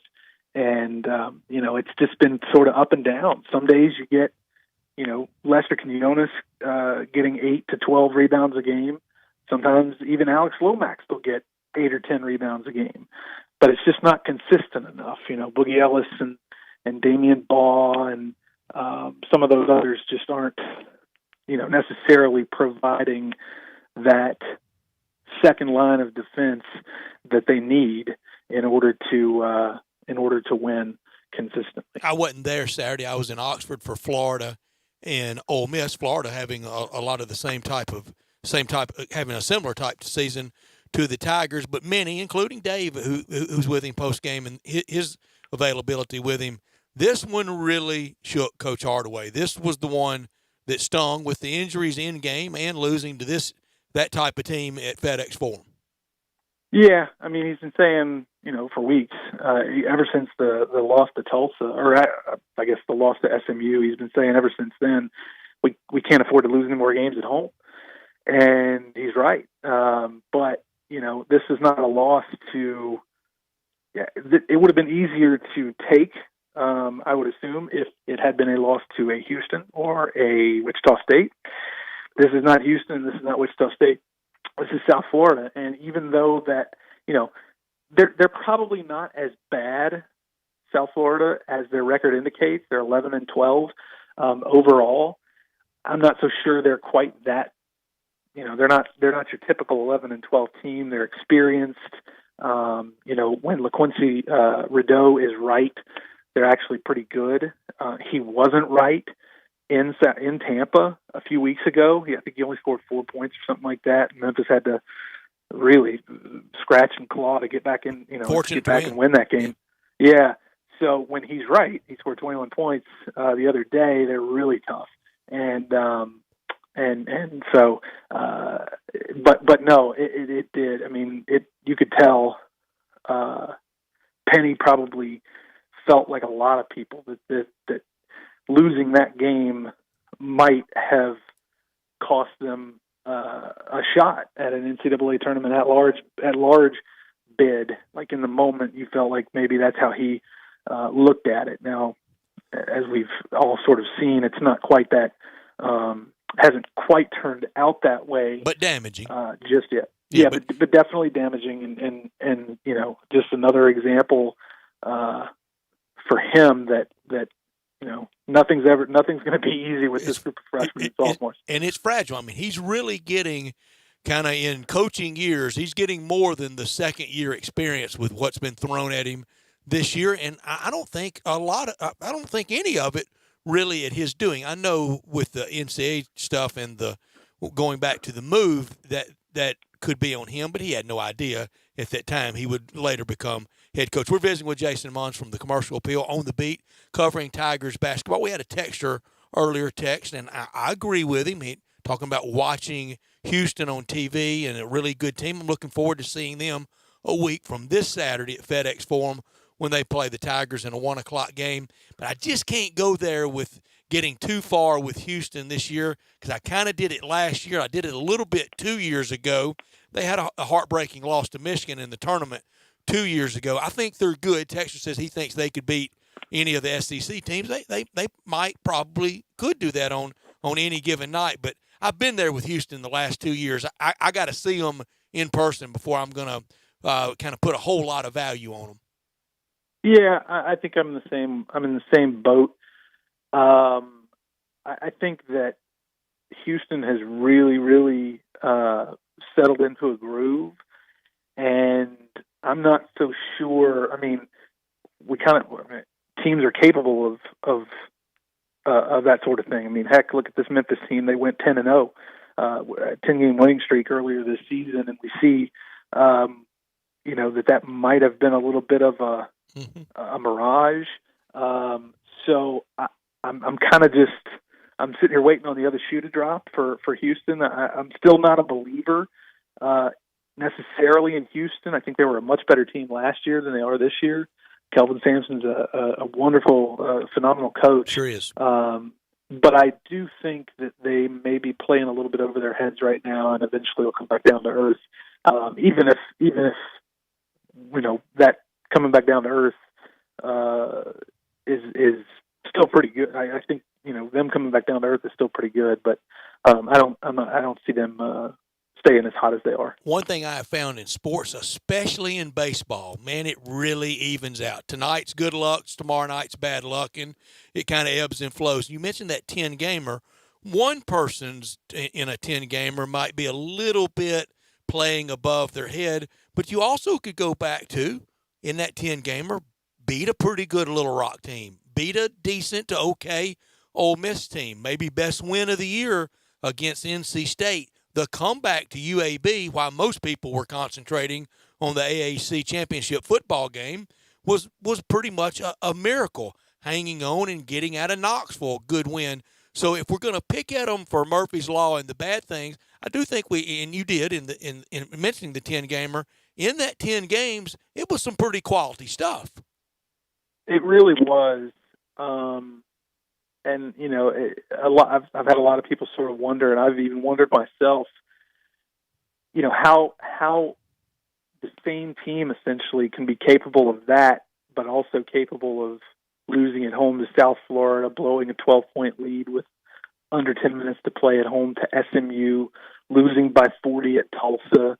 And I will say that it seems to me that even though they weren't playing with James Wiseman, even though James Wiseman wasn't traveling, he wasn't playing, obviously, during much of that 10-game winning streak earlier this season, he was still there. Yeah. And I think psychologically, him leaving did a real number. Yeah. Did a real number on these guys. Great. I think, I just think psychologically it took a real toll on these players. If you remember, he left after the Tennessee game. After that, there was Jackson State, New Orleans, and Tulane. It wasn't very impressive against Tulane. Right. But those other two weren't. Those aren't very great teams. And then it's been kind of a free-for-all since then. Since that Tulane game. So I really do think that it feels weird to say that look at this team, they won 10 games in a row without James Wiseman. Well, again, I think just psychologically, the prospect of him coming back eventually helped them sort of maybe play a little bit over their heads. I mean, I'm not saying that they can't get back to that point. They just really got to, a lot of these guys have to get back inside their head and convince themselves that they can actually go out and beat a Cincinnati on the road or go out and beat a Houston on the road. I think it's possible. They just have to, they have to sort of recalibrate their mindset. Starts tomorrow night on the road against Cincinnati, and we'll be following your Twitter site and the Commercial Appeal for all your reporting. And thank you so much for your time today, Jason, all season long. We've enjoyed it. Not a lot of season left, but the good stuff, it's getting here, and maybe some good days ahead for the Tigers. Thank you. All right, appreciate it. You got it. Jason Mons with the Commercial Appeal every Wednesday at this time with us. At the Germantown Commissary, particularly the Collierville Commissary, next Monday, the 17th, the 1-year anniversary, and they have a special for that day only. Next Monday, buy any entree on the menu and receive a second entree at half price. Second entree can only be of equal or lesser value. You can do that at both locations, either Germantown or in Collierville. Also a free banana pudding for each. When you order the birthday special, you can dine in or carry out next Monday. 1 year at the Collierville Commissary, and we're glad to have both places, Collierville Commissary at Houston Levy and Popper, or the original in Germantown. And one great thing about having two, a little pressure taken off the original at Germantown. Not as stoked, just impossible to get in like it used to be. A little more probable now, a lot more probable now. We can get you in now a lot easier with the two great locations. Memphis-style barbecue, delicious ribs, and authentic Memphis-style great food. Walker Taylor has done it the right way. He's worked his can off, and it shows in those two great restaurants, part of the fabric of the culinary and for sure the barbecue scene in Memphis. Begin your barbecue feast with some great appetizers like the cheese plate or the tamales or the barbecue nachos. That's just getting you started. The smoked chicken wings, they are fantastic. Then dive into the ribs or the barbecue shoulder, get it chopped or pulled on a sandwich, a gigantic sandwich, or you can get it on the plate. Comes with beans, slaw, deviled eggs, and bread as well. You can even order it by the pound or a 6-pack or an 8-pack or a 12-pack. We often give away 6 packs of barbecue right here. The best lemon icebox pie anywhere, and that terrific banana pudding, part of the birthday special. 901-754-5540. Online at commissarybarbecue.com. In Collierville and Germantown. Great party areas. Order it to go, the catering, tailgating, and you always time to have your game watching party with the commissary. Our show for the birthday on Monday, the Germantown and Collierville Commissary from Walker Taylor and Company, and it is terrific Memphis-style food. Do we want to give away a 6-pack of barbecue? Yeah, we might as well. Let's do 360, phone line only, 360-8255. Rick Harrow mentioned it, the long-gone AAF. For a 6-pack of barbecue at the Germantown or Collierville Commissary, who was the head coach of the Memphis team 1 year ago. After the debut, getting ready to play the first home game this weekend a year ago, who was the head coach of the Express? For our Memphis Express, 360-8255. We'll do it after the break. We'll get your answers. You can call now, 360-8255. Phone line only to win a 6-pack of barbecue at the Germantown or Collierville Commissary. We break. When we come back, we'll get an answer to the trivia. Look at you. Thank you so much for calling. Really appreciate it. We really do. You're listening to Sports Time on Sports 56 with Wolo and Stats on Real Sports Talk, AM 560, 87.7, and 96.1. Broadcasting from the Family Leisure Studio, we are Sports 56, 96.1, and 87.7. It's February. Hi, this is John Conway with Conway Services. Are you considering replacing your air conditioning system this spring? Conway Services and Carrier have teamed up to make now the perfect time to replace that old energy-guzzling system. February is one of our slowest months of the year. Our warehouse is full and our crews are slow. So to spark business during these slow winter months, Conway Services is giving away Carrier 80% gas furnaces absolutely free with the purchase of a standard Carrier air conditioning system. That's right, purchase a Carrier air conditioning system in the month of February and get the gas furnace for free. If that's not enough, we'll include an April air cleaner, a 10-year parts warranty, and a free Nest thermostat.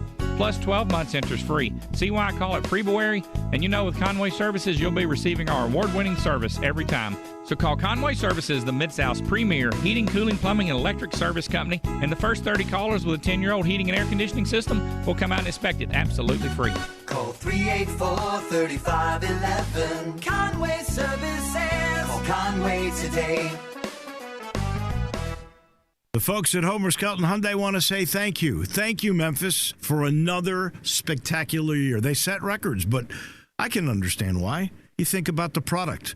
Where else do you get a 10-year, 100,000-mile limited powertrain warranty? That's what you get on every new car at Homer Skelton Hyundai. Oh, and thank you again for the 11th straight year, the #1 certified pre-owned car dealership in all of Memphis. It starts with that product, but then it goes to the shopper assurance. Where else do you go where you get transparent pricing, flexible test drive, take the car for a couple of days if you want, streamlined buying process? You're not going to be there all day, in and out. And then, and I have not seen this anywhere else, the 3-day worry-free exchange. You buy a new car, if you've got any buyer's remorse, you've got 3 days to change your mind. Just get on Lamar, take it into Mississippi, the first exit's Craft Road, turn left, and go see Chris True and all the gang at Homer Skelton Hyundai. Bartlett Small Engine has been serving quality power equipment since 1970. They have a full line of power equipment, parts, and services for most makes and models. Bartlett Small Engines has the best brands in the power tool industry: Honda mowers, trimmers, and generators, Steel blowers, trimmers, and chainsaws, Echo trimmers, blowers, and chainsaws, plus quality products from Red Mat and Shindawa.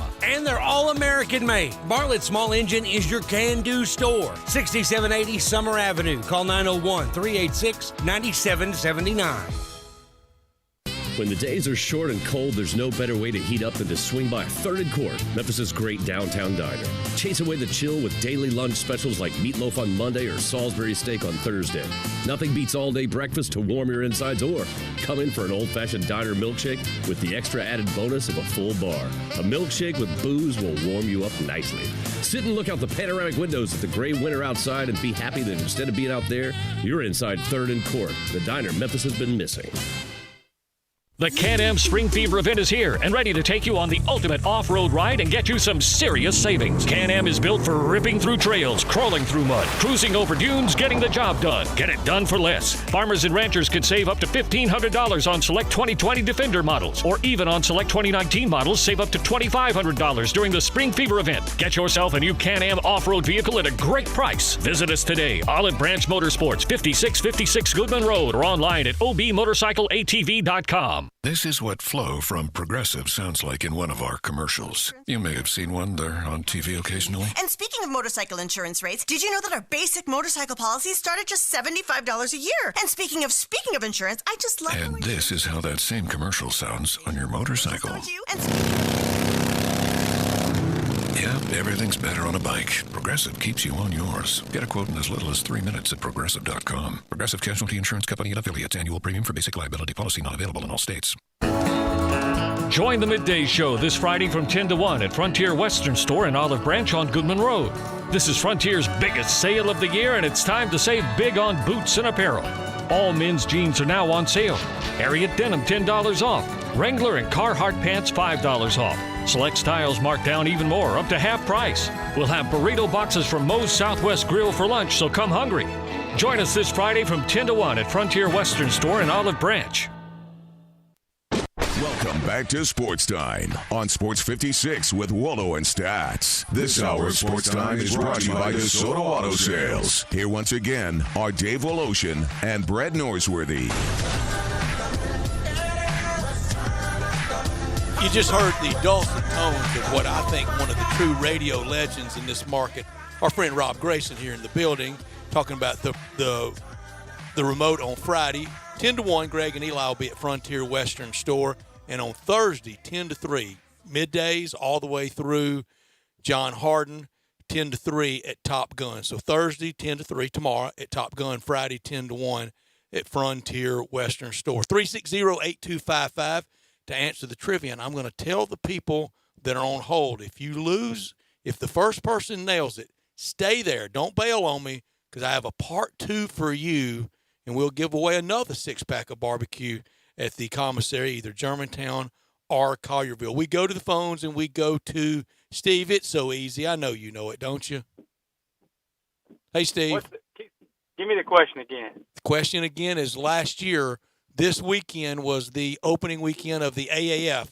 Who was the head coach of the Memphis Express? Steve, you there? I do not know. Steve does not know. 360-8255. We go to David. Good afternoon, David. How are you? Thank you for calling.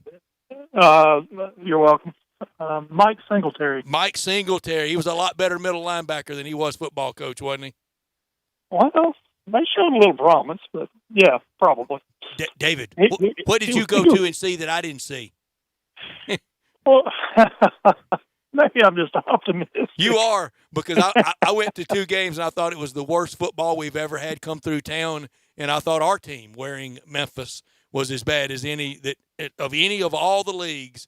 It was as about as unwatchable as anything I've ever laid eyes on. No, that may be. That may be. How many games did you go to, David? I went to one. Okay. You gave it a try.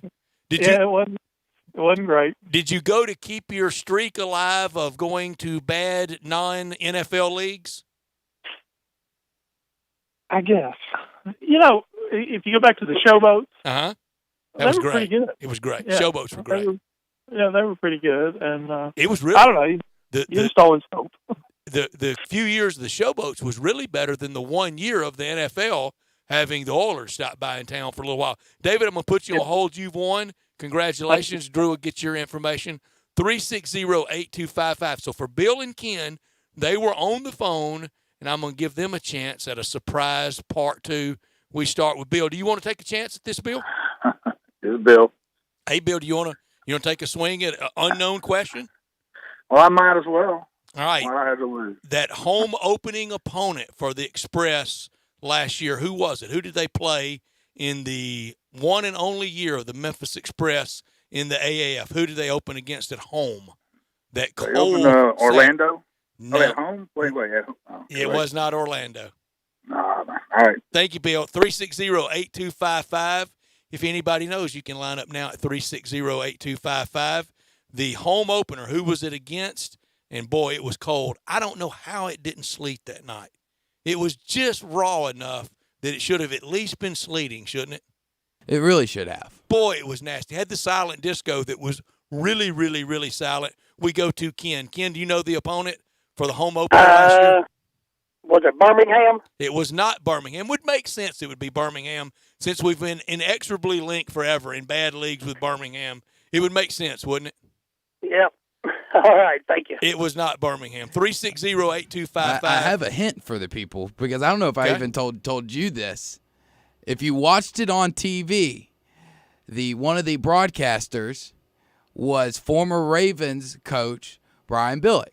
And I got to ride the elevator with him and was so starstruck, I did not say hi. Big Ravens fan that you are, I bet you I was are. starstruck. I was just looking at him. I was like, I should say something. I got to say hi. I got to say something. You didn't get anything out to him? I'm a big fan. I didn't. I was in the your work. I was in the top floor of the Liberty Bowl. You know how long of an elevator ride that is all the way down, and I couldn't get the words out. I was starstruck. 360-8255 if you want to take a swing at the opponent last year on a cold, gray, raw night in front of nobody. If you say you were there, I really don't believe you because it just wasn't enough people to make up very much of a crowd for everybody that's listening to this show to say that they were there. 360-8255. All right, we go to Mike. Mike, who was that opponent? Do you know it? Is that me? That's you, Mike. If you're Mike, that's you. I think it was San Diego. It was not San Diego. San Diego was the other game I went to. I went to 2 games. I went to that one and to San Diego, but it was not. What was San Diego's nickname? The Fleet? Yeah, that's right. Yeah, it was not San Diego. Thank you, Mike. 360-8255. We go to Mac. Good afternoon, Mac. Hey, was it the Arizona Hot Shots? It was indeed the Arizona Hot Shots. Ding, ding, ding, ding, ding. You win. I remember it like it was yesterday. Oh my gosh, it was so much fun. I'm kind of joking, so sorry. Mac, I think I had the best punchline in the press box that night. And I hate to do this at the AutoZone Liberty Bowl's expense, but I said that night, it's too cold tonight for an AutoZone Liberty Bowl. It was that cold and that raw. I went to a cold one back when Mississippi State played with Sylvester Croom. It was pretty cold then, too. It was really cold that night against Central Florida that afternoon. Yes, it was. Mac, you're a winner. I'm going to put you on hold, and Drew's going to get all the particulars. You win a 6-pack of barbecue at the Germantown or the Collierville Commissary. Taking that shot at the AutoZone Liberty Bowl. We haven't had many cold ones the last few years. I know people went to the Arkansas-East Carolina game would say that, but we've been on a run of great weather, including this year. for the game this year. It was just not bad whatsoever. NBA mock draft. This is amazing that this might break down this way. I'm at NBAdraft.net. Before you text me and go, why do you go there? Look, any NBA mock draft site you throw out, we're going to get a text of why do you go to that one. I'm just using it as an example because it's going to be the same names mostly involved. Number 1, Golden State taking Anthony Edwards. I'm not even worried about the teams that they would go to. I'm just going to go through the first 10 names in the NBA draft according to NBA mock draft. Anthony Edwards. Georgia's not going to the NCAA tournament. No. Number 2, James Wiseman. He's not playing in any NCAA tournament game. 3, LaMelo Ball. He's not. Number 4, Obi Toppin at Dayton. He will. He could play. It could be one shining moment for Obi Toppin. What a great name, too. So that's 1 out of 4 so far. Jaden McDaniels from Washington, freshman at Washington. Huskies aren't going to the NCAA tournament. They're not in any brackets today, and I doubt they make it. So that's 1 out of 5. Nico Mannion at Arizona. They're going. Arizona could make a run, so that's 2. Then, and I'm not for sure the correct pronunciation of his last name, player from Israel, Denny Avdia. He's not going to the NCAA tournament. Then the 8th player, Daniel Otura from Minnesota, they're pulling the most unlikely thing of the year. They're in the Big Ten, and they're probably not going to the NCAA tournament, as most of the Big Ten will go. So we're still at 2 players out of 8. Cole Anthony, he's hurt. North Carolina's not going. So that's 2 out of 9. They might not make the NIT. That's right. And then at number 10, Vernon Carey from Duke they are. So 3 of the top 10, according to NBA DraftNet today, and pair that with bracketology today, 3 of the top 10 in the NCAA tournament, never mind a strong run. Yeah, and ultimately, most of those guys that you just listed, they got into the top 10 not on what they've accomplished this year. They got in basically what they accomplished in high school. Hype. I mean, obviously, the easiest example of that is James Wiseman only playing 3 collegiate games. But I don't think Anthony Edwards has been a good basketball player this year. He has been. I wouldn't call him a great basketball player this year. And when we saw him play here in Memphis against the Tigers, I did not leave that game going, yep, that's the number 1 pick right there. It's kind of like when I watched the Chosen Rosen at the Liberty Bowl. Did not leave that game thinking that guy's the number 1. He wasn't the best quarterback on the field that day. He wasn't a first-round pick, I didn't think. And maybe I'm just really bad at evaluating talent when they play right in front of my face here in Memphis, Tennessee. But it's mostly the hype and the videos and the stars and the statistics and everything and we the buy upsides. that, and we sure buy it with the Ball family. Yes, we do, because just because one was good doesn't mean they're all going to be great. How good was he? I mean, how good is he? How great is the talent he's playing against in Australia? I mean, there's a reason that they're in Australia, not in the NBA. I'm not saying they're not good ball players, but they're not NBA caliber. Now, there guys. will be somebody in the NCAA tournament that has a good run, might go on to MOP, that will increase his draft stock, that will probably break into that group. It might even be the player that's at 10 from Duke could move up. But you mentioned Anthony Edwards that day, and you didn't leave there with any wow factor.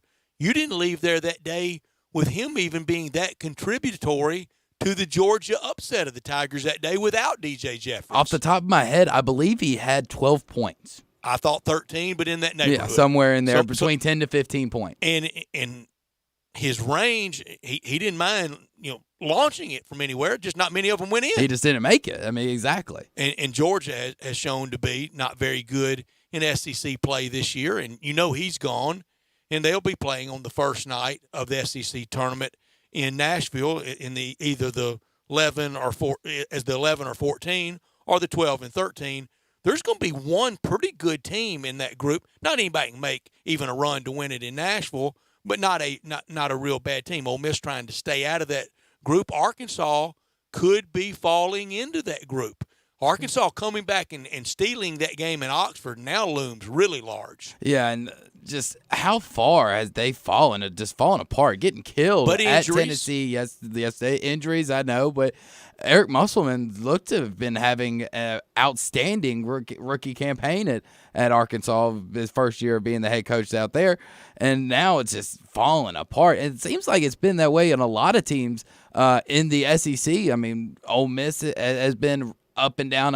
Tennessee has fallen apart. State has fallen apart. I mean, when you left here yesterday, when we signed off at 5:30, you didn't think Ole Miss was going to win by 20 points yesterday, did you? I didn't think they were going to win by 20 at halftime. No. When they last night when they were down by to one. Mississippi Yeah. State.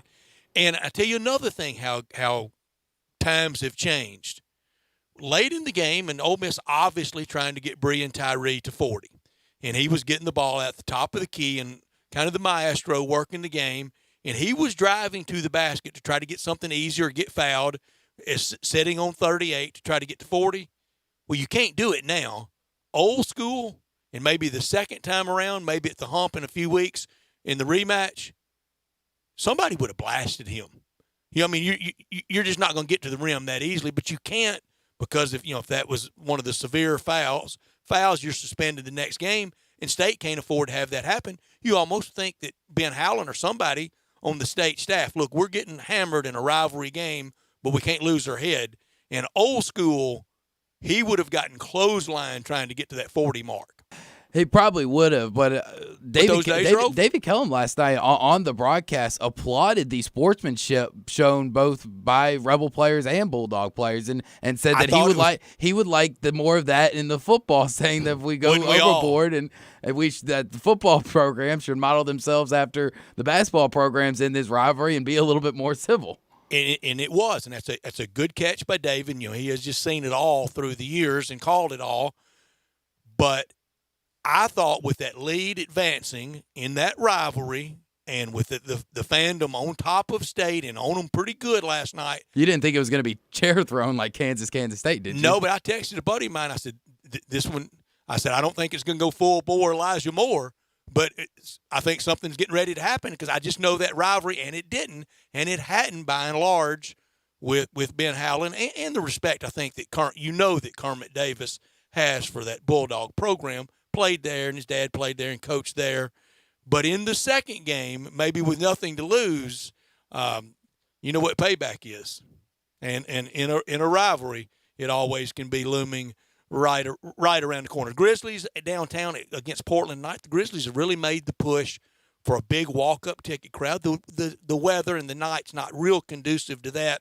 But the last game before the break, I'm looking forward to getting downtown, and what a wave of goodwill to head into the break if the Grizzlies go in a lusty 2 games over 500. We come back, we round out this Wednesday afternoon. We do it with Taco Bell Crunch Time. That's next on Sports 56 with Wolo and Stats on Real Sports Talk, AM 560, 87.7, and 96.1. Sports 56 mornings with Peter Edmiston and CJ Hertz. Weekdays from 7 to 10. Only on Sports 56, 96.1, and 87.7 FM. Mid-South Power Distributors is your source for all things diesel. Their newly renovated drive-in repair shop is open to the public. Whether it'll be your everyday driver, farm equipment, fleet vehicle, or heavy-duty truck, their ASE-certified technicians will get you back on the road. The on-site dyno is ready to run all the necessary diagnostic testing. From preventative maintenance to complete overhauls, Mid-South Power can handle it all. Stop in today at 3288 Mill Branch Road or call 901-396-0710 and online at mid-southpower.com. Looking for a great place to deposit your money? Try First Bank. Competitive CD rates, a money market that moves with Wall Street prime and interest-bearing checking account options. Not to mention their friendly bankers who make decisions locally. To find out more, stop by one of First Bank's 3 local branches. 6482 Poplar Avenue, just east of International Paper. 8398 Highway 64 across from Wolf Chase. And 6280 Highway 64 in Oakland. Or visit firstbankonline.com. Member FDIC. Brian Elder's Roofing Solutions. I'm Brian Elder. It's been a particularly rainy season, and that stain on your ceiling isn't getting any smaller, exposing your family to the possibility of mold. Let me come take a look. 867-0303. Our technicians are Owens Corning Platinum Preferred, so don't let someone tell you that it has to be replaced if all you need is a repair to get several more years of life. 867-0303. Have me on your speed dial for when life's little catastrophes come up. 867-0303. Upgrade your roof to a beautiful Owens Corning Duration Architectural Shingle with a 50-year warranty and an unheard of 25-year labor guarantee. I'll measure your roof from outer space and give you a competitive estimate right over the phone. Buy now and pay nothing till 2022 with approved credit. 867-0303 or BrianElderRoofing.com. Call 867-0303. Brian Elder's Roofing Solutions. Your Memphis Tigers football program completed the greatest season in program history with 12 wins, a conference championship, and a berth in the Goodyear Cotton Bowl. Season tickets for the 2020 season are on sale now and start at just $100 when you buy 4 in the family fun zone or $150 for end zone seating. Get your season tickets by May 15th and receive a free gift, concessions deals, exclusive access to regular season and postseason tickets, and more. Get your season tickets today at GoTigersGo.com or call 901-678-2331. Memphis Tigers football. Hey fellas, Valentine's Day is creeping up on you. It's February the 14th. Have you even thought about what you want to get for your lady so she'll know how special she is? I'm Bill Russell, owner of Russell Brothers Jewelers, and this is going to be my 51st Valentine's Day, helping Memphis guys say I love you to their girls. At Russell Brothers Jewelers, the possibilities are endless. Rings or earrings, pendants or bracelets. We can help you find just the right piece, a piece that will make her eyes sparkle, will make her heart beat faster, and beautiful jewelry will always last a lot longer than flowers or candy.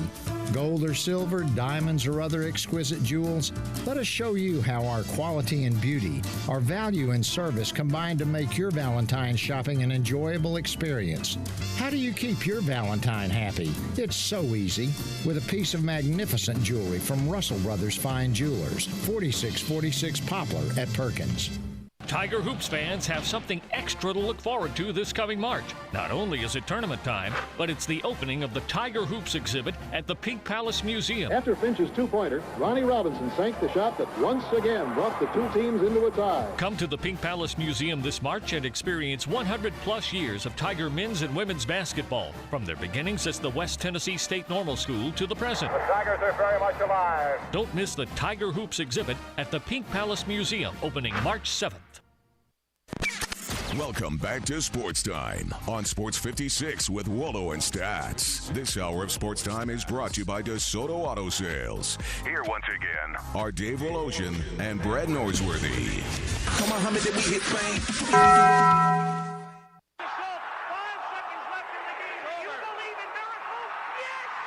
Go crazy, folks!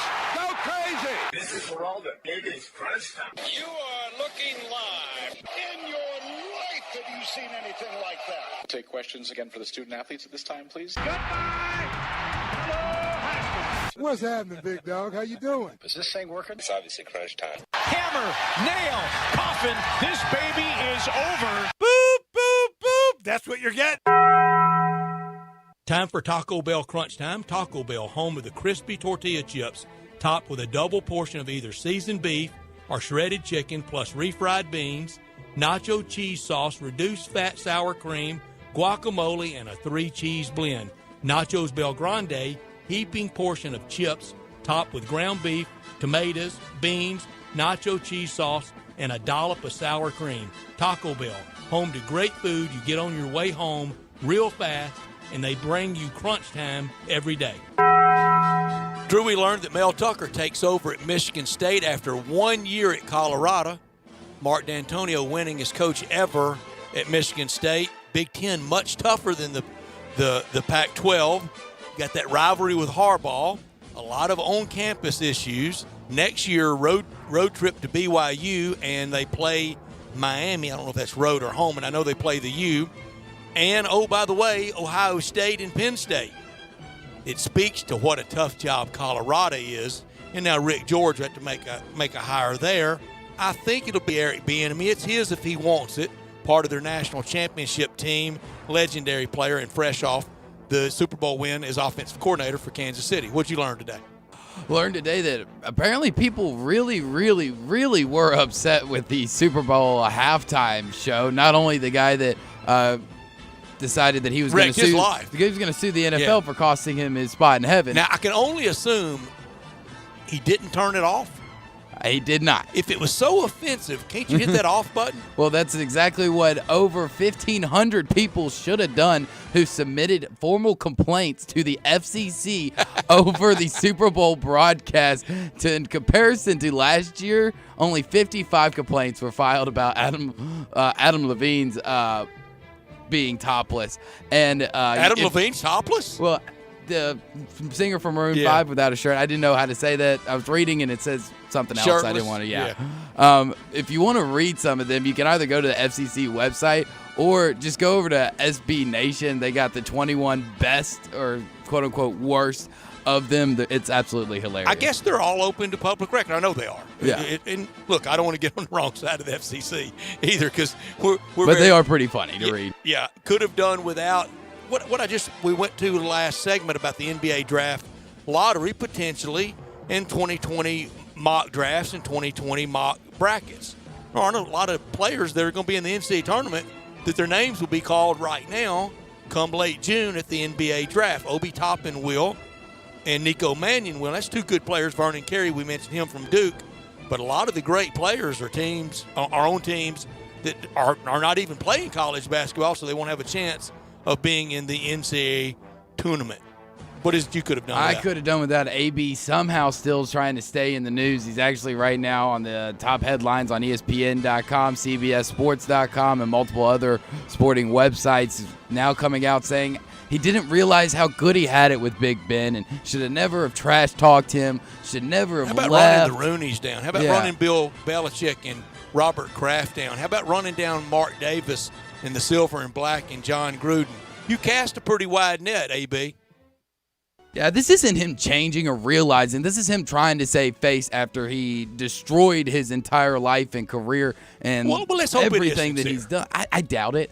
The track record speaks for itself. It's not being sincere. It's just him trying to stay relevant and in the news so nobody forgets about poor little AB.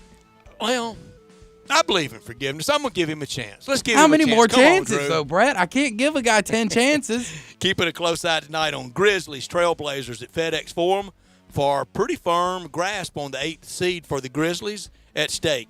Giannis and the Bucks, 46-7 Bucks against the Pacers in Indianapolis. Heat and Jazz in Salt Lake City, two pretty mirror-image teams, both with 35-16 records. Both could be tough outs come playoff time. In the SEC tonight, you will have Bama on the Plains against Auburn. You know what that means. The Iron Bowl on the hardwood. You got it. For Drew, for Dave, I'm Brett. Have a great night. We'll talk to you tomorrow at 3.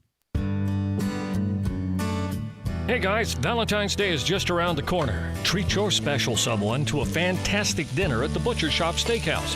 In addition to the full menu, the Butcher Shop is offering their famous Dinner for Two special all weekend long, February 14th, 15th, and 16th. Start the evening with a glass of house wine, champagne, or beer. Share an appetizer of spinach and artichoke dip or Cajun sautéed shrimp. Choose from 6 delicious entrees, 7-ounce filet mignon, 14-ounce New York strip, 14-ounce ribeye, fresh Atlantic salmon, char-grilled chicken breast, or grilled lobster tail. Each entree includes a fresh garden or Caesar salad, baked potato, and hot bread. Each guest enjoys a homemade dessert, New York cheesecake, or chocolate thunder brownie. Your choice of soda, tea, or coffee completes the meal. All for $99.50 plus tax and gratuity per couple. For reservations, call the Butcher Shop at 901-757-4244. Or for more information, visit thebutchershop.com. Hewlett & Dunn, nestled on Old Town Square in Collierville, has 4,000 square feet of the largest boot selection in 200 miles. International boot legends Luke Casey, Double H, Red Wing, Ariat, Justin, and Tony Lama. Hewlett & Dunn has rubber hunting boots by Dry Shod and recently has expanded the selection of safety work boots. Filson Hunting Gear, biggest selection in 3 states, and now carrying Duckhead. Western wear, hunting attire, jeans, belts, hats, and more at 111 North Center Street, Collierville on Old Town Square. You need to stop by Hewlett & Dunn? You bet your boots. Hey everybody, this is Coach Penny Hardaway. There's a comfort in being home, and to me, comfort food and family makes Memphis the place to be, along with having the best basketball fans in America. I like pulling into Corky's and getting one of their family party packs. How can you go wrong with pork, beans, slaw, sauce, and buns for only $5.99 a person? It is so easy. I can call ahead, order online, or just pop in. Tailgating can't get any easier. Tell them Penny sent you. Encore flavor, Corky's barbecue. Hi, I'm Troy Fiveash, owner of Fiveash Roofing. Can anyone explain to me why anyone would care how I measure your roof? We have all heard about measuring your roof from outer space. Well, to be honest, there are aerial pictures that are taken every 4 years that can be used to measure a building, but it's not from outer space. Besides, no one, and I mean no one, can tell you what's wrong with your roof or even if you need one by using pictures that might be 4 years old. If you would rather do business with a family-owned and operated business with a lifelong tie to Memphis that refuses to mislead or use gimmicks, please give me a call. Best products, best warranties, and the best customer service we know how to provide. Fiveash Roofing, proud partner of the Memphis Tigers and the official roofer of the Memphis Tigers home team. Fiveash Roofing, fair, honest, and ethical. 367-0050 or memphisroofer.com. 367-0050 or memphisroofer.com. Fiveash Roofing, it's what we do. We're here for you. We are Sports 56 WHBQ Memphis, WIVG-FM Tunica Memphis, and WPG-FLP Memphis. Flynn Broadcasting Stations. Fox Sports trending now. The NFL reinstated Browns defensive end Myles Garrett today. He'd missed 6 games after hitting an opponent with a helmet last season. Tampa Bay quarterback Jameis Winston had LASIK eye surgery. He led the league with 30 interceptions last season. Jacksonville hired Ben McAdoo as quarterback's coach. He's former head coach of the Giants. Michigan